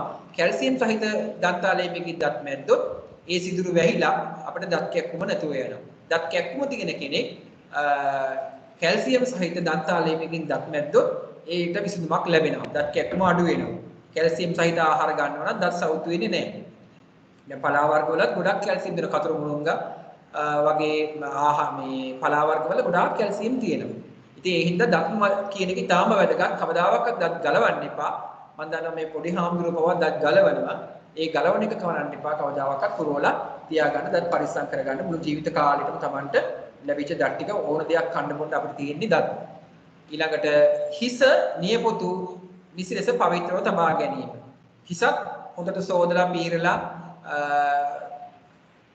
සද්දයකට තුන සැරයක්වත් ඔළුවට හොඳ තෙල් වර්ගයක් දාලා අපිට හිස පීරලා තියාගන්න පුළුවන්. නියපොතු කියන එක ඉතාම වැදගත්. නියපොතු වලින් තමයි ගොඩක් අපේ විස බීජ අපේ ශරීරයට ඇතුළු වෙන්නේ. සමහර අය නියපොතු දිගට වවලා තියෙනවා. දැන් අපේ හාමුදුරු පවා මම දකිනවා නියපොතු ඉතාම දිගට වවලා තියෙනවා. ඒක අපිට මේ නියපොතු කියන එක අපිට ෆැෂන් එකක් විදිහට වවලා තියාගෙන දැන් අපි දන්නවා ගෑනු අය ඔකට මේ කියුටෙක්ස් පවා ගන්නවනේ. ඉතින් එහෙම තියාගන්න දෙයක් නෙමෙයි මේක. මේක සාමාන්‍යයෙන් තියෙන ඕන ප්‍රමාණය නියපොතු ටික තියෙන්න ඕනේ. ඒ වාසේ කුණු සමහර අය මම දැකලා තියෙනවා කුණුත් තියෙනවා. ඒ නියපොතු දිගට වවාගෙන මේක ෆැෂන් එකක් වෙලා. ඉතින් මේ වගේ ෆැෂන් කරන්න යන්න එපා. ඔය නියපොතු හරහා විස බීජ ගිහිල්ලා තමන්ගේ ජීවිතේට හානියක් වෙන්න පුළුවන්. නියපොතු පොටට කපලා නිසි විදිහට පවිත්‍රව තියා ගන්න ඕන. අපි නානකොට උනත් බුරුසුවක් දාලා මේ හොඳට නියපොතු අතුල්ලන්න ඕන නියපොතු. පරණ බුරුසුවකින් කපලේ නියපොතුත් අතුල්ලන්න ඕන. ඒවා හොඳට පිරිසුදු කරන්න ඕන මේ ඇතුලේ එන්න. ඒතකොට ඒවා ඊටාම වැදගත් කාරණා. අපිට රෝග බෝ වෙන්නේ ඔන්න ඔය කියන ආකාර වලින් තමයි. අපේ අපවිත්‍රතාවම, අපේ ස්වස්ථතාව හොඳට නැති හින්දා තමයි අපිට ගොඩාක් ලෙඩ රෝග හැදෙන්නේ. ඊළඟ සනීප ආරක්ෂක වැසිකිලි භාවිතය සහ කැසිකිලි යාමෙන් පසු වැසිකිලි යාමෙන් පසු සබන් ගාත් සේදීම. සනීප ආරක්ෂක වැසිකිලි භාවිතය කිව්වේ අපේ ගෙවල් වල තියෙන ගෙවල් ඇතුළේ තියෙන වැසිකිලි පාවිච්චි කිරීම. නැත්නම් අපි සමහර අය එලිමහනෙක් මල පහ කරන අවස්ථා තියෙනවා. සමහර දුප්පත් අය පහසුකම් නැති අය ඒවා ඉතාම භයානකයි. මොකද ඒවෙන් මැස්සෝ මගින් විවිධ විස බීජ රෝගකාරක අනිත් අයට ගෙනියීමේ හැකියාවක් තියෙනවා. ඒ හින්දා වැසිකිලි සෝදා පවිත්‍ර කළා, පිරිසුදු කළා ඒවට ජීවාණු හරණය කළ යුතු විස බීජ කාරක මගින් ඒවා සෝදා පවිත්‍ර කළා භාවිතා කිරීමෙන් අපිට ලෙඩ රෝග වළක්වා ගන්න පුළුවන්. ඔය පණු රෝග එහෙම ගොඩක් හැදෙන එක වළක්වා ගන්න පුළුවන්. එහෙම වැසිකිලි පාවිච්චි කරාම. ඊළඟ වැසිකිලි යාමෙන් පසු සබන් දාත් සේදීම කියන එකත් ඉතාම වැදගත්. ඒ මොකද දැන් අපි අතින් සේදීම කරනවා නම් අපිට අර අසුචි වල තියෙන සුළු හෝ ප්‍රමාණයක් අතේ රැඳිලා තිබ්බොත් ඒවා තියෙන්න පුළුවන්. අපි දන්නවා අපිට කොකු පණු රෝගය, පටිපණු රෝගය, පණු රෝගයක් තියෙනවා. ඒ පණු රෝග වල තියෙන බීජ, පණුවන්ගේ බීජ අපේ රැඳිලා තියෙන්න පුළුවන්. ඒකෝර අපේ නියපොතු අස්සට ගිහිල්ලා ඒවා අපිට ආහාර ගන්නකොට නැවත ශරීරයට ඇතුළු වෙන්න පුළුවන්. ඔය පණු පිටතර වගේ. ඒකෝර නැවත අපිට පණු රෝගය ඇති වෙන්න පුළුවන්. ඊට පස්සේ මේ ඔය බුදු මාර්ගය වට එහෙම කසන්න එහෙම ගන්නවා පණුව ඇඟේ ඉන්නකොට. ඉතින් ඒ හින්දා මේ පණු වලට බෙහෙත් එහෙම ලබා ගැනීම අපේ හාමුදුරුවෝ කරන්න ඕනේ. සාමාන්‍යයෙන් අවුරුද්දකට සැරයක්වත් පණු බෙහෙත් ගන්න ඕනේ. නැත්නම් ඒක රක්තහීනතාවයට බලපානවා. මොකද ආහාරයෙන් බුදු මාර්ගයේ ওই පණුවන් වාසය කරලා අපේ ඇඟේ තියෙන ලේ උරා බොනවා. ඒ නිසා. එතකොට පණුවන්ට බෙහෙත් ගැනීමත් ඉතාම වැදගත්. පණු බෙහෙත් නොගැනීම නිසා කාලයාගේ ඇවෑමෙන් අර්ශස් වගේ රෝග තත්ත්ව ඇති වෙන්න පුළුවන්. ගුද මාර්ගයෙන් ලේ ගලා යamak ඇති වෙන්නත් පුළුවන්. මල බද්ධය ඇති වෙන්න පුළුවන්. ඔය වගේ තත්ත්ව වලටත් ශරීරයේ තවපත් වෙන්න පුළුවන්කම තියෙනවා. තියෙන පණ රෝග වළක්වා ගැනීමටත් සෙරෙප්පු භාවිතා කිරීම, අත්සේදීම වගේ දේවල් විශේෂයෙන්ම අපි දන්නවා ඔය සමහර අය කියනවා කකුල හැම යට දීමිටියෝ කාලා කියලා. ඔය දීමිටියෝ කෑවා කියන්නේ අපේ ශරීරයට පණුව ඇතුළු වෙලා. දැන් අපි පසේ පේන්නේ නැතුව තිබුණාට කුඩා පණුව ඉන්නවා. මේ පණුව අපේ කකුල තුලින් ඇතුළුලා ආහාර මාර්ගය දක්වා ගමන් කරලා ඒ ආහාර මාර්ගයේ වාසය කරලා අපේ පෝෂණය අරගෙන වැඩෙනවා. වැඩිලා ඒගොල්ලන්ගේ ගහණය වැඩි කරනවා. ඒගොල්ලෝ බිත්තර දානවා. ඒගොල්ලන්ගේ පැටව හැදෙනවා. ඔහොම තමයි ශරීරයට ඔය පණුව ඇති වෙන්නේ. දැන් දීමිටියෝ කෑවා කියන්නේ මාසයක් දෙකක් යනකොට අනිවාර්යෙන් පණු බේත් බොන්න ඕනේ. ඒ කියන්නේ පණුව ඇඟ ඇතුලේ ඉන්නවා. අපි දන්නේ නැති වුණාට. අපිට පණුව කියලා තේරෙන්නේ අපි කසන මාර්ගයේ කසන්න ගත්තට පස්සේ තමයි අපිට තේරෙන්නේ ආගේ ඇතුලේ පණුව ඉන්නවා කියලා. එතකොට තමයි පණු බේත් ගන්නෙ. ඉතින් ඒක මතක තියාගන්න කකුල දීමිටියෝ කෑවා කියන්නේ අනිවාර්යයෙන්ම අපේ ඇඟ ඇතුලට පණුව ඇඟ ඇතුලට පණුව ඇතුළු වෙලා. ඒකයි ඒ කියන්නේ. ඊළඟට පිරිසිදු ඇඳුම් ඇඳීම, යට ඇඳුම් නිතිපතා පිරිසිදු කිරීම ඊටාම වැදගත්. යට ඇඳුම් වලිනුත් ওই දද කුෂ්ඨ වගේ දේවල් හැදෙන්නේ යට ඇඳුම් මෙහෙම එකම ඇඳුම කීප විටක් අඳිනවා. පිරිමි ළමයි එහෙමනම් යට ඇඳුම් ඊටාම පිරිසිදුව පවත්වාගෙන යනවා. ගෑල් ළමයිනුත් එහෙමයි. නැත්තම් ওই දද කුෂ්ඨ වගේ දේවල් ඇති වෙන්න පුළුවන්. දහඩිය නිසා. තියෙන යට ඇඳුම් භාවිතය ඊටා පිරිසිදුව පවත්වාගෙන යන්න ඕනේ. රෝගී අවස්ථාවල කහින විට කිම්සුම් වෙන විට මුඛේ නාසය ආවරණය කර ගැනීම. සමහර අය කිමුවක් කරින්න ආවම කවුද ඉන්නේ කියලා බලන්නේ කෙලින්ම ඇරලා දානවා. ඒතකොට මේ විස බීජ ඔක්කොම තියෙන මේ අවට පරිසරයට අපිට පේන්න ඒකට යනවා. ඒතර අපි ඒව ශ්වසනය කරාම අපිට රෝග හැදෙනවා. ඒ හින්දා තමයි දැන් කියන්නේ අපි අර මුඛ ආවරණ පැනදීමෙන් අපේ තියෙන කෙලබිලිති බාහිර පරිසරයට ගත වීම පරිසරයට යෑම වළක්වාලීමෙන් අපි COVID-19 වගේ රෝග අඩු කරන්න අවස්ථාව යොදාගෙන තියෙනවා. ඊළඟට මේ වැටෙන විස බීජ අපි ඇල්ලුවාම අපේ සමතුලින් ඇතුළු වෙනවා. අපේ හැමෙන් මේ අතේ තියෙන හැමෙන් මේ විස බීජ ඇතුළු වෙනවා. ඒ අපේ සජීවී පටකනේ මේ තියෙන්නේ. රුධිර ධාරාවක් තියෙන රුධිර ධාරාවට මේ කුඩා සිදුරු වලින් ඇතුළු වෙනවා. ගිහිල්ලා අපේ ශරීරගත වෙනවා. ඒකින් තමයි නිතරම අත්සෝදන්න කියන්නේ ඔය COVID-19ට. ඒ මොකද හැමෙන් ඇතුළු වෙන්න පුළුවන්. ඊළඟට රෝගීන් හා ජනයාගේ අවසන් ස්ථානවලදී ආරක්ෂා වීම. රෝගීන් ඉන්න තැන්වලත් මිනිසුන් ගොඩාක් ඉන්න තැන්වලටත් ගමන් කිරීමෙන් වළකිනවා නම් අපිට රෝග වලින් වැළකී ඉන්න පුළුවන්. ඊළඟට උතුරා නිවාගත් ජලය පානය කිරීම උඩ පෝෂණයේ පැත්තේ වැඩක් ඒක. උතුරා නිවාගත් ජලය පානය කිරීම.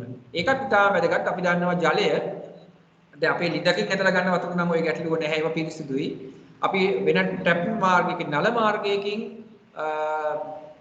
අපි වතුර ගන්නවා නම් ඒවා ඇත්තෙන්ම රත් කළා නිමලා නැත්නම් පෙරා භාවිතයට ගන්න ඕන.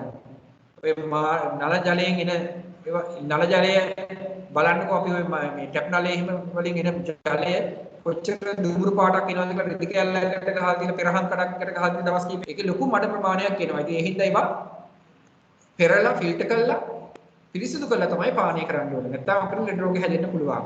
සෞඛ්‍යවත් සම්පල ආහාර වේලක් ගැනීම කාබෝහයිඩ්‍රේට් ලිපිඩ ප්‍රෝටීන කනිජ ලවණ සහ කෙඳි සහිත. කෙඳි සහිත කියන එක ඉතාම වැදගත්. ඒකයි සම්වල කියන්නේ. මේ වගේ ආහාර වේලක් ගන්න ඕනේ. එතකොට අපිට පෞද්ගලික ස්වස්ථතාව පවත්වා ගැනීමෙන් ලෙඩ රෝග ආරක්ෂා කර ගන්න පුළුවන්. ලෙඩ රෝග වලින් ආරක්ෂා වෙන්න පුළුවන්. නිවැරදි ආහාර පුරුදු අනුගමනය කිරීම. ඒ කියන්නේ වෙලාවට ආහාර ගන්න ඕනේ. රැයට වැඩිපුර ආහාර ගන්න එක වළකින්න ඕනේ. ගොඩක් බර ආහාර රැයට සුදුසු නෑ. සැහැල්ලු ආහාරයක් තමයි රැයට ගත යුතු වන්නේ. උදේ දවල් වෙලාවට හොඳ ආහාර වේලක් ගන්න ඕනේ. පළතුරු, එළවලු, අමුයෙන් ආහාරයක් එක්ක. ඊළඟ මත්ද්‍රව්‍ය බුලත් පිට හා දුම් පානයෙන් වැළකීම. මත්ද්‍රව්‍ය පානයත් දුම් පානයනුත් ඊටාම වළකින්න ඕනේ. බුලත් පිට නිතරම කන්න හොඳ නැහැ. සුළු ප්‍රමාණයක් බුලත් පිට ගැනීම මුඛ සෞඛ්‍යයට යහපතක් සිද්ධ වෙනවා. හැබැයි දුම් කළ හා මුණු නැතුව. අපි ওই සාදික්කා වසාවාසී ඉඟුරු පියලි ඒවත් එක්ක බුලත් පොඩ්ඩක් යවට කමක් නැහැ. දුම් කළ මුණු නැතුව. පොකුත් එච්චර හොඳ නැහැ කියනවාට සුදු කොටසේ මේ පිළිකාකාරක තියෙනවා කියලා. ඉතින් ඒ හින්දා බුලත් පිට කියන එක නිතරම කන එක සුදුසු නෑ. නමුත් අර මුඛ දුර්ගන්ධය වළක්වා ගැනීමට එහෙම බුලත් පිට දැහැටි දැහැටි පිට ගැනීම බුලත් පිට ගැනීම බුලත් කෑම ඒ තරම් වරදක් නැහැ. නිතරම හොඳ නෑ. හැබැයි වැඩේ තියෙන්නේ හුඟක් මේක පුරුදුනොත් අපි නිතරම බුලත් පිට කන්නම හුරු වෙනවා. මත්ද්‍රව්‍ය පානය සහ දුම් පානය කියන එක 100%ක්ම ඉවත් කළ යුතු දෙයක්. අපේ ශරීරයේ අපිට බෝ නොවන රෝග සහ බෝ වන රෝග හැදීමට ගොඩාක් බලපාන්නේ මත්ද්‍රව්‍ය හා දුම් පානය. මේකෙන් දුරින්ම දුර වෙන්න ඕනේ ඈත් වෙන්න ඕනේ. අපේ හාමුදුරුවෝ ධර්ම දේශනා කරනකොට මේවා ඔය දායක දායිකාවන් දැනුවත් කරනවා නම් අපිට මේක ගොඩාක් මේ සමාජගත කරලා අපිට මෙරි වැඩිය මේ සමාජයේ ඉන්න දරුවෝ වැඩිහිටි පුද්ගලයෝ බේර ගන්න පුළුවන්කම තියෙනවා. ඒකට ධර්ම දේශනා කරනකොට හාමුදුරුවෝ මතක තියාගන්න විනාඩි 5ක් හරි මේ මත්ද්‍රව්‍ය සහ දුම්පානයේ ආදීනව මේ ශ්‍රාවකයන්ට පැහැදිලි කරලා දෙන්න. ඒක සමාජයටත් වටිනවා සමාජයටත් වටිනවා. ඊට ව්‍යායාම සහ විවේකය කියන එක සෑම විටම සතුටින් සිටීම. ප්‍රබෝධයෙන් සිටීම කියන්නේ ව්‍යායාම සහ විවේකය කියන්නේ ඒකයි. සාමාන්‍යයෙන් ශරීරයෙන් දහඩිය ටිකක් හරි පිට වෙන්න අපි ව්‍යායාමයක දෙන්න ඕනේ. දැන් හාමුදුරුවෝ ව්‍යායාම කරන්න බෑ. ආම්බන් පුළුවන් තමන්ගේ වත් ටික දාඩිය දාන විදිහට කරන්න. ටිකක් වේගයෙන් සක්මන් කරන්න. ඒ වගේ දෙයක් කරන්න පුළුවන්. ප්‍රමාණවත් නිින්දහා විවේකය. නිින්ද ඊටාම වැදගත්. සාමාන්‍ය පාඩම් කරන කෙනෙක් නම් පැය 8ක්වත් සැතපෙන්න ඕනේ, නිදා ගන්න ඕනේ. හාමුදුරුවෝ කෙනෙක් නම් සැතපෙන්න ඕනේ, දරුවෝ නිදා ගන්න ඕනේ. ඊට මනසට විවේකයක් ගන්න ඕනේ. පාඩම් කරන අයට මේ අපි පාඩම් කරපු දේවල් ස්මරණ ශක්තිය ඇති කර ගැනීමට මනසට විවේකය අවශ්‍ය වෙනවා. එන ප්‍රමාණවත් නිින්ද හා විවේකය ඉතාම වැදගත් වෙනවා. දිනපතා ව්‍යායාම කිරීම සහ ශාරීරික යෝග්‍යතාව පිළිබඳ සැලකිලිමත් වීම. අපේ උසට සරලන බර තියනවාද කියලා නිතරම අපි සැලකිලිමත් වෙන්න ඕන. අපේ ශරීරයේ මහත් වෙලාද කියන එක. ඊළඟ අපේ ශරීරය කෙට්ටු වෙලාද ඒකත් සැලකිලිමත් වෙන්න ඕන. ඊළඟ මානසික පීඩාව දුරවන විනෝදාංශයන්හි නිරත වීම. මානසික පීඩාව දුරවන. දැන් අපිට පුළුවන් ඔය ක්‍රීඩාවක් විදිහට චෙස් වගේ ක්‍රීඩාවක්. ඉතාම හොඳයි. මානසික පීඩාව දුරු කරන හොඳ මොළය වර්ධනය වෙන ක්‍රීඩාවක් චෙස් වගේ ක්‍රීඩාවක්. එහෙම නැත්නම් පොතක් කියවන එක, අර්ථවත් සින්දුවකට සමන් දීම වගේ දෙයක්. ඒ වගේ දෙයක් අපිට මානසික පීඩාව දුරු කර ගන්න පුළුවන් පොඩි භාවනාවක් දෙන්න ආනාපාන සතිය වගේ දෙයක් කරන්න පුළුවන්කම තියෙනවා. එතකොට මේ කාරණා ටික පෞද්ගලික ස්වස්ථතාව රැක ගැනීම සඳහා අපි අනුගමනය කළ යුතු පුරුදු යටතේ මේ කාරණා ටික ඉතාම වැදගත් වෙනවා අපේ ස්වස්ථතාව පවත්වා ගැනීමට. පරිසරයේ පවිත්‍රතාව රැක ගැනීම සඳහා අනුගමනය කළ යුතු යහපුරුදු. එතකොට මේ එකක් තමයි මේ කසද බැහැර කිරීම කියන්නේ. මේක ඉතාම වැදගත් කාරණයක්. දැන් අපේ නම් මේ සාමාන්‍යයෙන් මේ කියන ඔක්කොම බකට් ටික අපි පාවිච්චි කරන්නේ කීපයකට පාවිච්චි කරන්නේ. දැන් මේකේ තියෙනවා කඩදාසි දාන බකට් එකක් තියෙනවා. වීදුරු, දිරා යන දේවල්, ඔය ගෙදර දොරේ එකතු වෙන දේවල්, පළතුරු එළවලු කපපුවා, මාළු, ඒ වගේ දේවල්, මාළු කටු වගේ දේවල්, ඕගනික් ඒවා, දිරා යන, ප්ලාස්ටික්, ඊළඟ e-waste. මෙන්න මේක ඉතාම වැදගත් e-waste කියන එක. මේ e-waste කියන්නේ ওই පරිගණක, ඊළඟ CFL බල්බ්, ඊළඟට LED බල්බ්ස්, මේ වගේ උණු වතුර රත් කරනවා, ජංගම දුරකථන, ඊළඟ ටියුබ්, ෆ්ලොරසන්ට් ටියුබ් වගේ දේවල්. මේවා අපි ඉලෙක්ට්‍රොනික කම්පියුටර් මේ වගේ ඒවා ඉවත් කරනකොට මේවා එකතු කරන ස්ථාන වලට දෙන්න ඕනේ. එහෙම නැත්නම් මේවා ක්‍රමානුකූලව තමයි බැහැර කරන්න ඕනේ. මේවා නිකම් පරිසරයට එකතු කරන්න නරකයි. මොකද මේවා රසදිය ඊයම් වගේ දේවල් තියෙනවා. මේවා පොළොවට එකතු වුණොත් එහෙම මේවා ජලය දූෂණය වීමට හේතු වෙනවා. ඉතින් ඒ හින්දා මේවා බැහැර කිරීමේදී නිකන් අපි විසික් කරලා දාන්න නරකයි. අර බෝතල් පත්‍ර කාර්යයන්ටවත් අඩුම ගන්න දීලා මේවා ක්‍රමානුකූලව බැහැර කරන ක්‍රමවේදයකට යා යුතු වෙනවා. බැටරි කෑල්ලක් වුණත් එහෙමයි ක්‍රමානුකූලව බැහැර කරන්න ඕනේ. නිකන් එළියට විසික් කරලා දැම්මොත් පොළොවට දි รา පත් වුණොත් ලෙඩ් ඊයම් තියෙනවා ඒවා. පොළොවට එකතු වුණොත් ජලය අපිරිසිදු වෙනවා. අපේ ඉදිරි පරම්පරාවට ඒක බලපෑමක් ඇති කරන්න පුළුවන් අපිට නැතත්. ඒක දි รา පත් වීම නිසා කාලයගේ වැයමයි.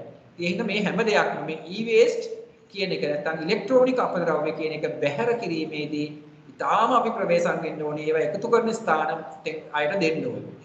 ඊළඟට අපේ මුදලකුත් හම්බ වෙනවා. ඒවා ක්‍රමානුකූලව බැහැර කරන්න අපි වග බලා ගන්නවා. මෙටලුත් එහෙමයි. යකඩ, ඇලුමිනියම් සහ තඹ පිත්තල ඔය කියන දේවලුත් මේවා නම් ඉතාල වටිනවා. දැන් යකඩ එහෙමනම් ප්‍රතිශක්තිකරණයට දුන්නොත් නිකන් දි รา පත්‍රයට වැඩිය මුදලක් හම්බ වෙනවා. අනිත් ලෝහත් එහෙමයි. තඹත් එහෙමයි. තඹ ඉතාල වටිනවා. පිත්තලත් එහෙමයි. ඇලුමිනියම්ත් ආයෙ එකතු කරලා ප්‍රතිශක්තිකරණය කරන්න පුළුවන්. ඒකට මේවා මුදලකුත් අපිට හම්බ වෙනවා. මේවා නිසි විදිහට කළමනාකරණය කරලා බැහැර කරනවා නම්. ඉතින් ඒ හින්දා මේ දෙක බැහැර කිරීමේදී අපි ඉතාම සැලකිලිමත් වෙන්න ඕනේ. මේකත් එහෙමයි. ප්ලාස්ටික් වලත් මේ ප්ලාස්ටික් නැවත ප්‍රයෝජනට ගැනීමේ හැකියාවක් ওই බෝතලේ යටිපැත්තේ අර ප්‍රතිශක්තිකරණය කරන්න පුළුවන් අවස්ථා ගන්න සඳහන් කරලා තියෙනවා. 1 2 කියලා දාලා තිනවා.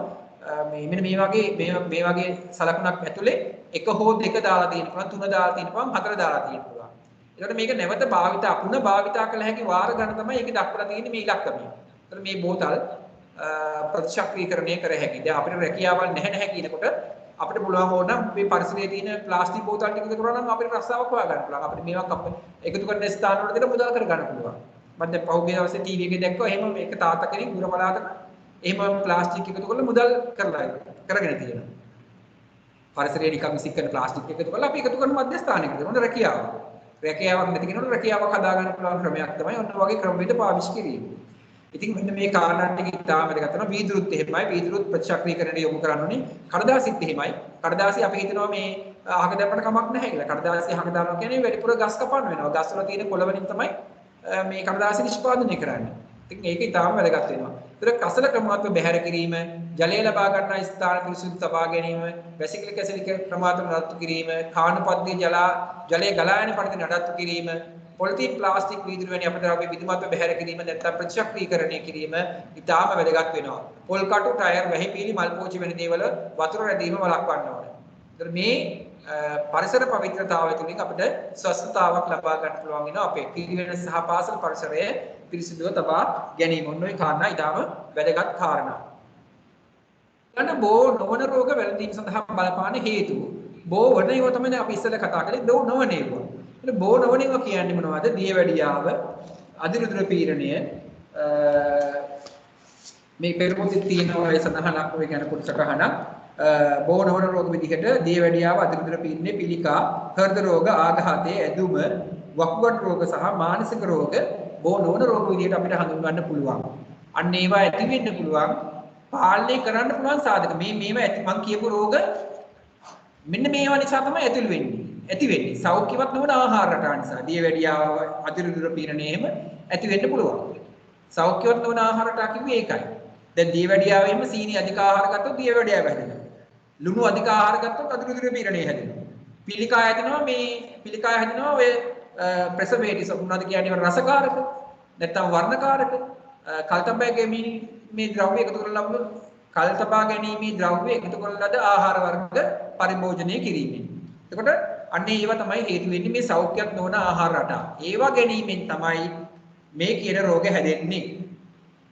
මේ හැම රෝගයකටම හේතු වෙනවා ඒවා. ඔය අපි අජිනමොටෝ කියලා જાතියක් තියෙනවා MS මොනෝසෝඩියම් ග්ලූටමේට් MSG කියලා අපි ඒවට කියන්නේ. ඒවා ගත්ත ආහාර වේ ඊළඟ රසකාරක පැකට්ටු තියෙනවා. ඒවා ගන්න හොඳ නැහැ. ඒවා දාපිව ගන්න හොඳ නැහැ. ඔය ටිපි වර්ග නිකම්වත් කන්න හොඳ නැහැ අපි. ඒවා ඔය ගොඩාක් රසකාරක වර්ග තියෙනවා. ඒවා පිළිකා වගේ රෝග, වකුගඩු රෝග, ඇදුම වගේ දේවල් ඇති කිරීමට සමත් වෙනවා. ශාරීරික ක්‍රියාකාරකම් වල නිරත නොවීම. සමහර අය ගොඩාක් ආහාර අරගෙන උත්සවභාවයෙන් ඉන්නවා. කිසිම දෙයක් එකප්පතක් කොල්ලන්නේ නැතුව එක දෙන්නට වෙලා ඔහේ නිකන් ඉන්නවා. එහෙම ඉන්න නරකයි. දාඩිය වගුරු වල වැඩ කරන්න, ඇවිදින්න දේවල් කියන්නේ ශරීරයේ වෙහෙසෙන වැඩක යෙදීම කළ යුතු වෙනවා. දුම්පානය කිරීම හා මත්ද්‍රව්‍ය භාවිතය මම ඉස්සෙල්ලා කතා කරා. ඒවත් පාලනය කරන්න පුළුවන් දේවල්. මානසික ආතතියත් අපි කෙටි කාලයකින් වැඩි ප්‍රමාණයක් කරන්නේ නැතුව කාල කළමනාකරණය තුළින් මානසික ආතතියත් වළක්වා ගන්න පුළුවන්කමක් තියෙනවා. ඒකට මේ තියෙන සාධක අපිට පාලනය කරන්න පුළුවන් ඒවා. මේවා පාලනය කළා මේ බෝ නොවන රෝග අපිට පාලනය කරන්න පුළුවන්. හැබැයි බෝ නොවන රෝග වලට බලපාන තව සාධක ටිකක් තියෙනවා. මේවා පාලනය කරන්න බෑ. ජානමය හේතු. දැන් හිමෝෆීලියාව පරම්පරාවෙන් පරම්පරාවට යනවා. තැලසීමියාවත් පරම්පරාවෙන් පරම්පරාවට යනවා. ඒක ආරේ. අම්මට තාත්තට තේරෙනවා නම් දරුවන්ට ගමන් කරනවා.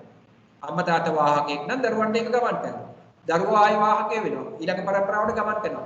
ඒව අපිට පාලනය කරන්න බැරි සාධක. ඒවා ප්‍රවේණික නැත්නම් ආවේනික රෝග. වයසට යාව අපිට කවදාකවත් පාලනය කරන්න බැහැ. ඒක වයස කියන එක අපිට එන්න වයසට යනවා මිසක් වයස අපි අඩු වෙලා යන්නේ වැඩි වෙලා අපි වයසට ගිහලා මේ යන එකයි වෙන්නේ. ස්ත්‍රී පුරුෂ භාවයත් අපිට පාලනය කරන්න බෑ, වෙනස් කරන්න බෑ. එතකොට බෝනවන රෝග සඳහා වැළඳීමට බලපාන පාලනය කළ හැකි සාධකයි, පාලනය කළ නොහැකි සාධක තමයි මෙතන සඳහන් කළේ. ඊළඟට බෝ නොවන රෝග වැළඳීමට මුහුණ දීම සිදුවන දුෂ්කරතා. එකක් තමයි දැන් අපි දන්නවා දියවැඩියාව, කොලෙස්ටරෝල්, අදිරුදුර පීඩනය වගේ හැදුනහම අපි නිතරම දියවැඩියාව හැදුනහම රුධිර පරීක්ෂාවක් කරගන්නවා. හිටපු ගමන් අපේ රුධිරගත ග්ලූකෝස් ප්‍රමාණය ඉහළ යනවා. අපේ අග්න්‍යාශය වැඩ කරන්නේ නැහැ. ඒතර අපි අග්න්‍යාශය වැඩ කරන්න තියෙන තමයි ඔය ප්‍රශ්නේ ඇති වෙලා තියෙන්නේ. ඒතර අපේ මේ චිත්ත අපේ මානසික ස්වභාවයත් මේ අපේ ශරීරයේ තියෙන ඉන්ද්‍රියන්ගේ ක්‍රියාකාරීත්වයට බලපානවා. අපි නිතරම කේන්ති යනවා නම්, අපි නිතරම තරහින් ඉන්නවා නම්, ක්‍රෝධයෙන්, වෛරයෙන් ඉන්නවා නම්, අනිත් අයට ඊර්ෂ්‍යා කරනවා නම් අපිට පේන්නේ නැහැ. නමුත් මේ කාරණා නිසා අපේ ශරීර අභ්‍යන්තරයේ තියෙන අවයව පද්ධති වලට මේවා විශාල විදිහට බලපානවා. මේ මානසික ස්වභාවයන් මේ අවයව පද්ධති වලට මේවා ප්‍රතිචාර දක්වනවා මේවට. අපේ සිතුවිලි. ඒ සිතුවිලි නිසා අපිට රෝග ඇති වෙන්න ඔය රෝග ඇති වෙනවා. ඕවා අඩු කරගත්තොත් ඔය රෝග අඩු කරගන්නත් පුළුවන්. ඒතර ඒව නිසා අපිට ආර්ථික දුෂ්කරතාවත් ඇති වෙනවා. දැන් මුදල් එහෙම ගොඩක් වියදම් කරනවා. නිතරම ග්ලූකෝස් බලන්න වෙනවා. නිතරම ලේ බලන්න වෙනවා. ග්ලූකෝස් මට්ටම බලන්න වෙනවා. ඒකට මුදල් වැය කරන්න වෙනවා. ඒක ආර්ථික දුෂ්කරතාව ගොඩක් ඇති වෙනවා. දීර්ඝ කාලීන වෛද්‍ය උපදේශ, ඖෂධ හා පරීක්ෂණ සඳහා විශාල මුදලක් වැය වීම. මුදල් වැය කරන්න වෙනවා. අකාල මරණය පවා සිදු වෙන්න පුළුවන් වෙන සමහර අවස්ථා. දැන් මෙවැනි රෝගීන් නිසා රටක සෞඛ්‍ය සඳහා වැය වෙන වියදම වැඩි වෙනවා. පිළිකා වගේ රෝගයක වැඩි වෙන්න සෞඛ්‍ය සඳහා රටක් වියදම් කරන මුදල එන්න වැඩි වෙනවා. රටේ සම බලකාය අඩු වෙනවා. වැඩ කරන්න ඉන්න පුද්ගලයෝ අඩු වෙනවා. දක්ෂ පිරිස අඩු වෙනවා. ඒ හින්දා මේ ඊටාම වැදගත් කාරණා. සමාජීය දුෂ්කරතා. රෝගියා වෙනුවෙන් නිවැසියන් කාලය හා ශ්‍රමය කැප කරන්න සිද්ධ වෙනවා. දැන් ලෙඩෙක් ගෙදර ඉන්නවා නම් අනිත් අය බලන්න කරන්න වෙනවා. එයාට ළඟට ගිහින් අප උපස්ථාන කරන්න වෙනවා. කන්න බොන්න ඔක්කොම ළඟට ගිහින් දෙන්න වෙනවා. එනවාද සමාජීය දුෂ්කරතාවක් ඇති වෙනවා. ශ්‍රමය කාලයේ නිවැසියන් එයා වෙනුවෙන් කැප කරන්න වෙනවා. වගකීම් නිසියාකාරව ඉටු නොකිරීම නිසා ඇති වෙන අපහසුතාව. එතකොට ඒ අයට සමහරලාට බලන්න දරුණොත් අන්න අපහසුතාවයටපත් වෙනවා. මානසික අපහසුතාව. රෝගියා සහ නිවැසියන් මානසික පීඩන වලට ගොදුරු වෙනවා. ලෙඩක් මානසික අපහසුතාවයටපත් වෙනවා. නිවැසියනොත් ලෙඩාට සත්කාර කිරීම නිසා මානසික පීඩන වලට ලක් වෙනවා. මොකද නිදි වරන්න වෙනවා සමහරලාවට. ඇහැරලා ඉන්න වෙනවා. ඉතින් ඒ ලෙඩා බලා ගන්න ඒ වගේ දේවල් සිද්ධ වෙනවා. ඉතින් ඒ හින්දා මේ බෝ නොවන රෝග වැළඳුනහම මුහුණ සිද්ධ වෙන්නේ මේ වගේ දුෂ්කරතාවලටත් අපිට මුහුණ දෙන්න සිද්ධ වෙනවා. අපි ඒ හින්දා කරන්න ඕන මේ රෝග හැදෙන එකෙන් වළකින්නයි ගොඩාක්ම බලන්න ඕනේ. ලෙඩ හැදුනහම ප්‍රතිකාර කරන්න බලාගෙන ඉන්න එක නෙමෙයි. මේවා හැදෙන එක වළක්වා ගැනීම. මම අර කියපු කාරණා ඊටාම වැදගත්. ඒ කාරණා පිළිපදිනවා නම් මේ බෝ නොවන රෝග කියන එක අපිට දුරින්ම දුරු කරලා දාන්න පුළුවන්. මේ දොස්තරලා මේ මවලා තියෙන්නේ මේක. ඒ හින්දා බෝ නොවන රෝග හදා ගන්න අර කියපු කාරණා ටික පිළිපදිනවා නම් කුඩා කාලේ ඉඳන්ම ආපේ හාමුදුරට නිරෝගී ජීවිතයක් ගත කරන්න පුළුවන්කම ලැබෙනවා. බෝ නොවන රෝගයෙන් වැළකීම සඳහා අනුගමනය කළ යුතු යහපුරුදු. මෙන්න මේව කරනවා නම් අපිට බෝ නොවන රෝග වලින් වළකින්න පුළුවන්. මොනවද ඒ? සෞඛ්‍යවත් සම්බල ආහාර වේලක් ගැනීම. මම අර ඉස්සෙල්ලා කිව්වා වගේ කාබෝහයිඩ්‍රේට්, ලිපිඩ, ප්‍රෝටීන්, විටමින්, khනිජ ලවණ, කෙඳි. සහිත ආහාර වේලක්, සමබල ආහාර වේලක් ගන්නවා නම් ඔන්න අපේ සෞඛ්‍ය තත්ත්වය යහපත් වෙනවා. කෘත්‍රිම ආහාර ගැනීම, රසකාරක, අජිනොමෝටෝ, MSG, මොනෝසෝඩියම් ග්ලූටමේට් ඒ වගේ අඩංගු ආහාර ගන්න එක වළකින්න ඕන. ටිපිටි, චුයින් ගම් ඕවා අහක් කරන්න ඕන. සීනි, ලුණු, මේද සහිත ආහාර අඩුවෙන් ගන්න ඕන. සීනි වැඩි ආහාර ගන්න හොඳ නෑ. දී වැඩි ආහාර දෙන්න පුළුවන්. ලුණු අධික ආහාර ගන්න හොඳ නෑ. අධිරුධිර පීඩනය හැදෙන්න පුළුවන්. මේද සහිත ආහාර වැඩිපුර ගන්න හොඳ නෑ. කොලෙස්ටරෝල් හැදෙන්න පුළුවන්. තේින්ද ඒවා අඩු පරිභෝජනයක් කරන්න ඕනේ. බලන්න ආහාර පිරමීඩේ ත්‍රිකෝණේ උඩට යනකොට තියෙන්නේ මේදේ තමයි අඩුවෙම ගන්න කියලා තියෙන්නේ. ඒ හින්දා ඒ ආහාර පිරමීඩේ ආකාරයට අපේ ආහාර රටාව වෙනස් කර ගන්න ඕන. තුනේ පෙළ පොතේ සඳහනක් තියෙනවා. දෛනිකව ව්‍යායාම හා ක්‍රීඩාවල නිරත වීම. මේකත් ඉතාම වැදගත් කාරණයක්. ශරීරය ටිකක් වෙහෙසලා දාඩිය වගුරුවලා අපේ ජීවිකාව කරගෙන යනවා. මොකද අපේ ශරීරයේ අභ්‍යන්තරේ සමායෝජන ක්‍රියා සහ අනිකුත් ප්‍රතික්‍රියා නිසා ඇතිවන අහිතකර බහිශ්‍රාවී ද්‍රව්‍යයන් එළියට දාන්න දහඩියෙන් පුළුවන්, මුත්‍රා වලින් පුළුවන්. ඒතර දහඩියනොත් කොටසක් අපි ඉවතට දානවා නම් මුත්‍රා වලින් පිටවන ප්‍රමාණය වක්බඩු වලට ලොකු වැඩ ප්‍රමාණයක් ඉතුරු වෙන්නේ නැහැ. දහඩියනොත් පිට වෙලා නිසා. එහෙනම් දහඩිය දාම සහ ව්‍යායාමයේ කියන එක ඊටාම වැදගත්. ඊළඟ නිසි ශරීර ස්කන්ධ දර්ශකය.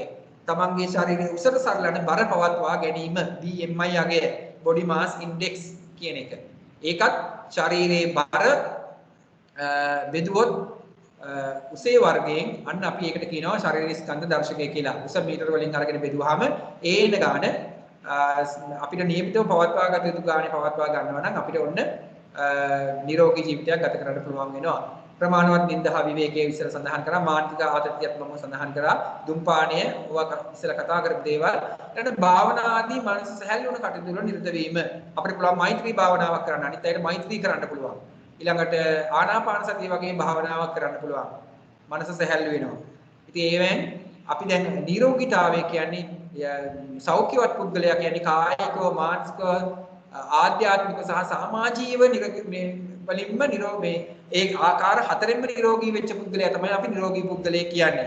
නැතුව කඳ බඩ වැඩිලා කායිකව නිරෝගී වුණා කියලා පුද්ගලයෙක් නිරෝගී වෙන්නේ නැහැ. ඒ පුද්ගලයා කායිකව මානසිකව හා ආධ්‍යාත්මිකව හා සමාජීව නිරෝගී විය යුතුයි. එතකොට තමයි එයා නිරෝගීම පුද්ගලයෙක් වෙන්නේ. සමහරව ඉන්නවා අපි කායිකව නිරෝගී මානසිකව නිරෝගී නැහැ. ඊර්ෂ්‍යා ක්‍රෝධ වෛරය කරනවා අනිත් අයට. එතකොට එයා මානසිකව නිරෝගී පුද්ගලයෙක් නෙමෙයි.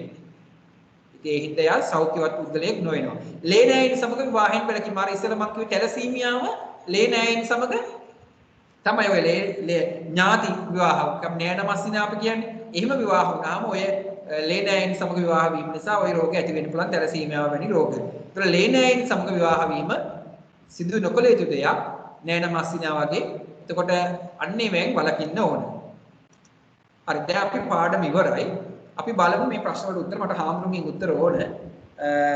මට කියන්න බලන්න මේ අපේ මේ පිරිවන් වල හාමුදුරුවෝ මේවට උත්තර දෙන්න බලන්න කියන්න බලන්න මේ පිරිවෙන් වල අපේ හාමුදුරුවෝ ගොඩක් ගිහිල්ලාද මම ඉන්නව නේද මේ අපිට කියන්න බලන්න පළවෙනි උත්තරේ මොකද්ද හාමුදුරනේ බෝ වන රෝග කාරක පැතිරීම සිදු වන ආකාර කිහිපේ කියනම් මොකද්ද පළවෙනි එක සර් පළවෙනි එක ඔව් පළවෙනි එක වාතයේ ජලය ස්පර්ශය හා වාතය එක හරි පොඩ්ඩක් ඉන්න ස්ලයිඩ් එක පැන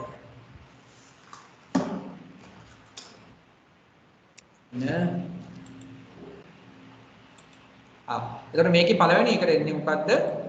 පළවෙනි උත්තරය. ඒක හරි. ඊළඟට දෙවෙනි එක බෝවන රෝග සඳහා උදාහරණ කිහිපයකින් නම් බෝවන රෝග අහන්න.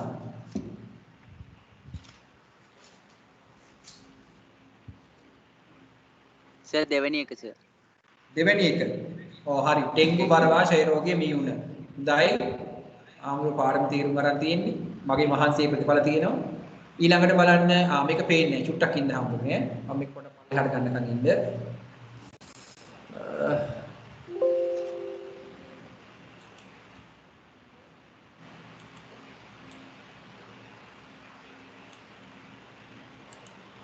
දැන් පේනව නේද? හරි. ඔන්න ඔක තියෙනවා පිළිකා දීවැඩියාව හෘද රෝග තැලසීමියා මානසික රෝග ඇදුම. මෙන්න මේ හිස්තැනට ගැලපෙන සුදුසු වචනේ. දෙක සර්. දෙක බෝ නොවන රෝග. හොඳයි. ඒ උත්තරෙත් හරි. දෙක උත්තරේ. තුන්වෙනි ඊළඟ හතරවෙනි උත්තරේ කියන්නේ අපි හමුගෙන. පහසනහන් ප්‍රකාශ වලින් අසත්‍ය ප්‍රකාශය. අහන්නේ වැරදි එක්කිනා. මේකේ වැරදි මොකද්ද? පළවෙනි එක. බෝ වන රෝග යන එකයිකු නෑ නේද? නෑ ඒක නෑ. බලන්න පෙළපොතේ තියෙන මේ ටික. හොඳට කල්පනා කරලා බලන්න.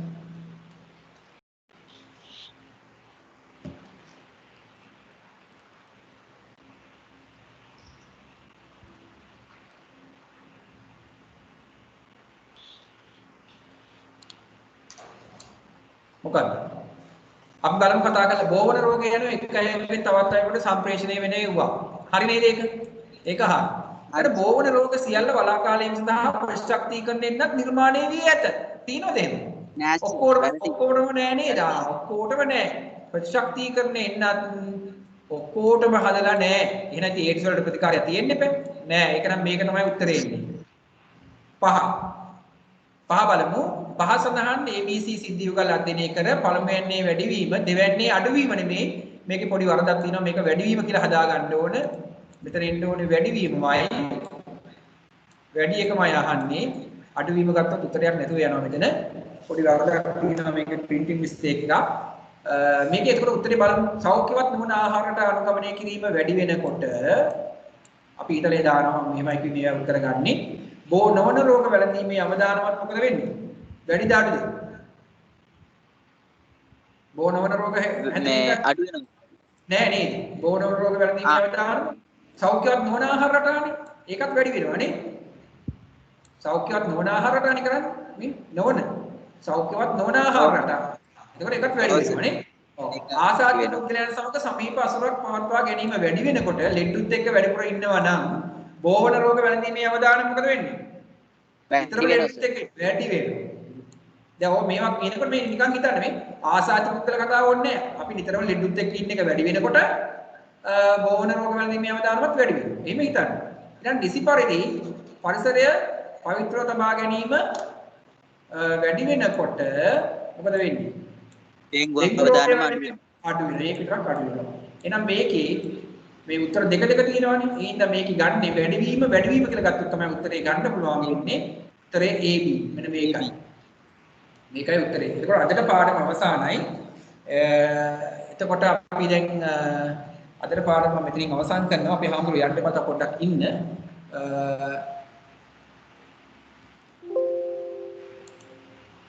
පාඩම මෙතනින් අවසන් කරනවා. යන්න එපා. අපේ පිළිවෙන් කීපයක් වෙලා තියෙන හොඳයි ආපේක.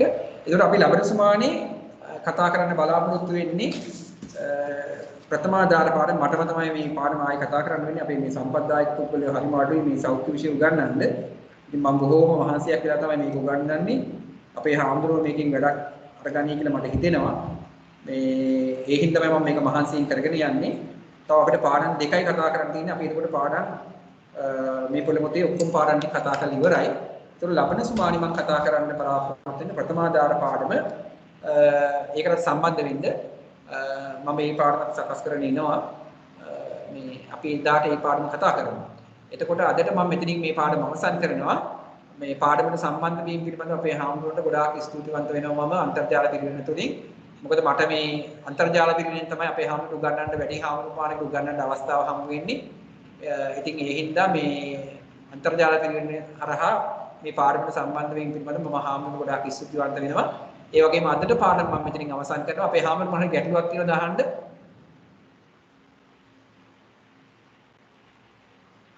ගැටලුවක් තියෙනවද? මේ නම් ගැටලුවක් නැහැ සර්. අර සෙනසුරාදා ගැටලුවක් නැහැ සර්. ඔව් සෙනසුරාදා සෙනසුරාදා පන්තියේ උදේට දාගන්න විදියක් නැහැ නේ සර්. හාමුදුරුවෝ මට වෙලාව නැති ප්‍රශ්නේ තමයි තියෙන්නේ. දැන් 3ට තමයි කරන්න පුළුවන්. මම මේකේ PDF එකක් දාන්නද? මේ ස්ලයිඩ් එකේ PDF ඕනේද? මේ අපේ group එකේ දාන්න සර්. group එකට මෙතනින් දැම්මොත් ගන්න බැරිද? ප්‍රේපෑ group එක තියෙන මට. ඔව් එතෙන්ට මම මෙතනින් දාන්න ඕනද? මෙතනින් දැම්මත් කමක් නැහැ නේ. ඔව් කමක් නැහැ. මෙතන කට්ටිය නැත්තම් group එකේ ඔක්කොම නැහනේ. ඔව් මෙතනින් දාන්නේ නේ. ඔව් නැතුවත් ඇත්තටම මම පොඩ්ඩක් මෙතනින් ගෙනන් දාන්නම්. හාමුදුරුවෝ අරගන්න එහෙනම් මම මෙතනින් මම මේ ස්ලයිඩ් එක පොඩ්ඩක් දාන්න. හැබැයි අර වීඩියෝ තියෙනවා නම් නිකන් මේයි. මේ ඒවනම් බලන්න වෙන්නේ නිකන් නැහැ. මම දාන්නම් මේ PDF කරලා මේ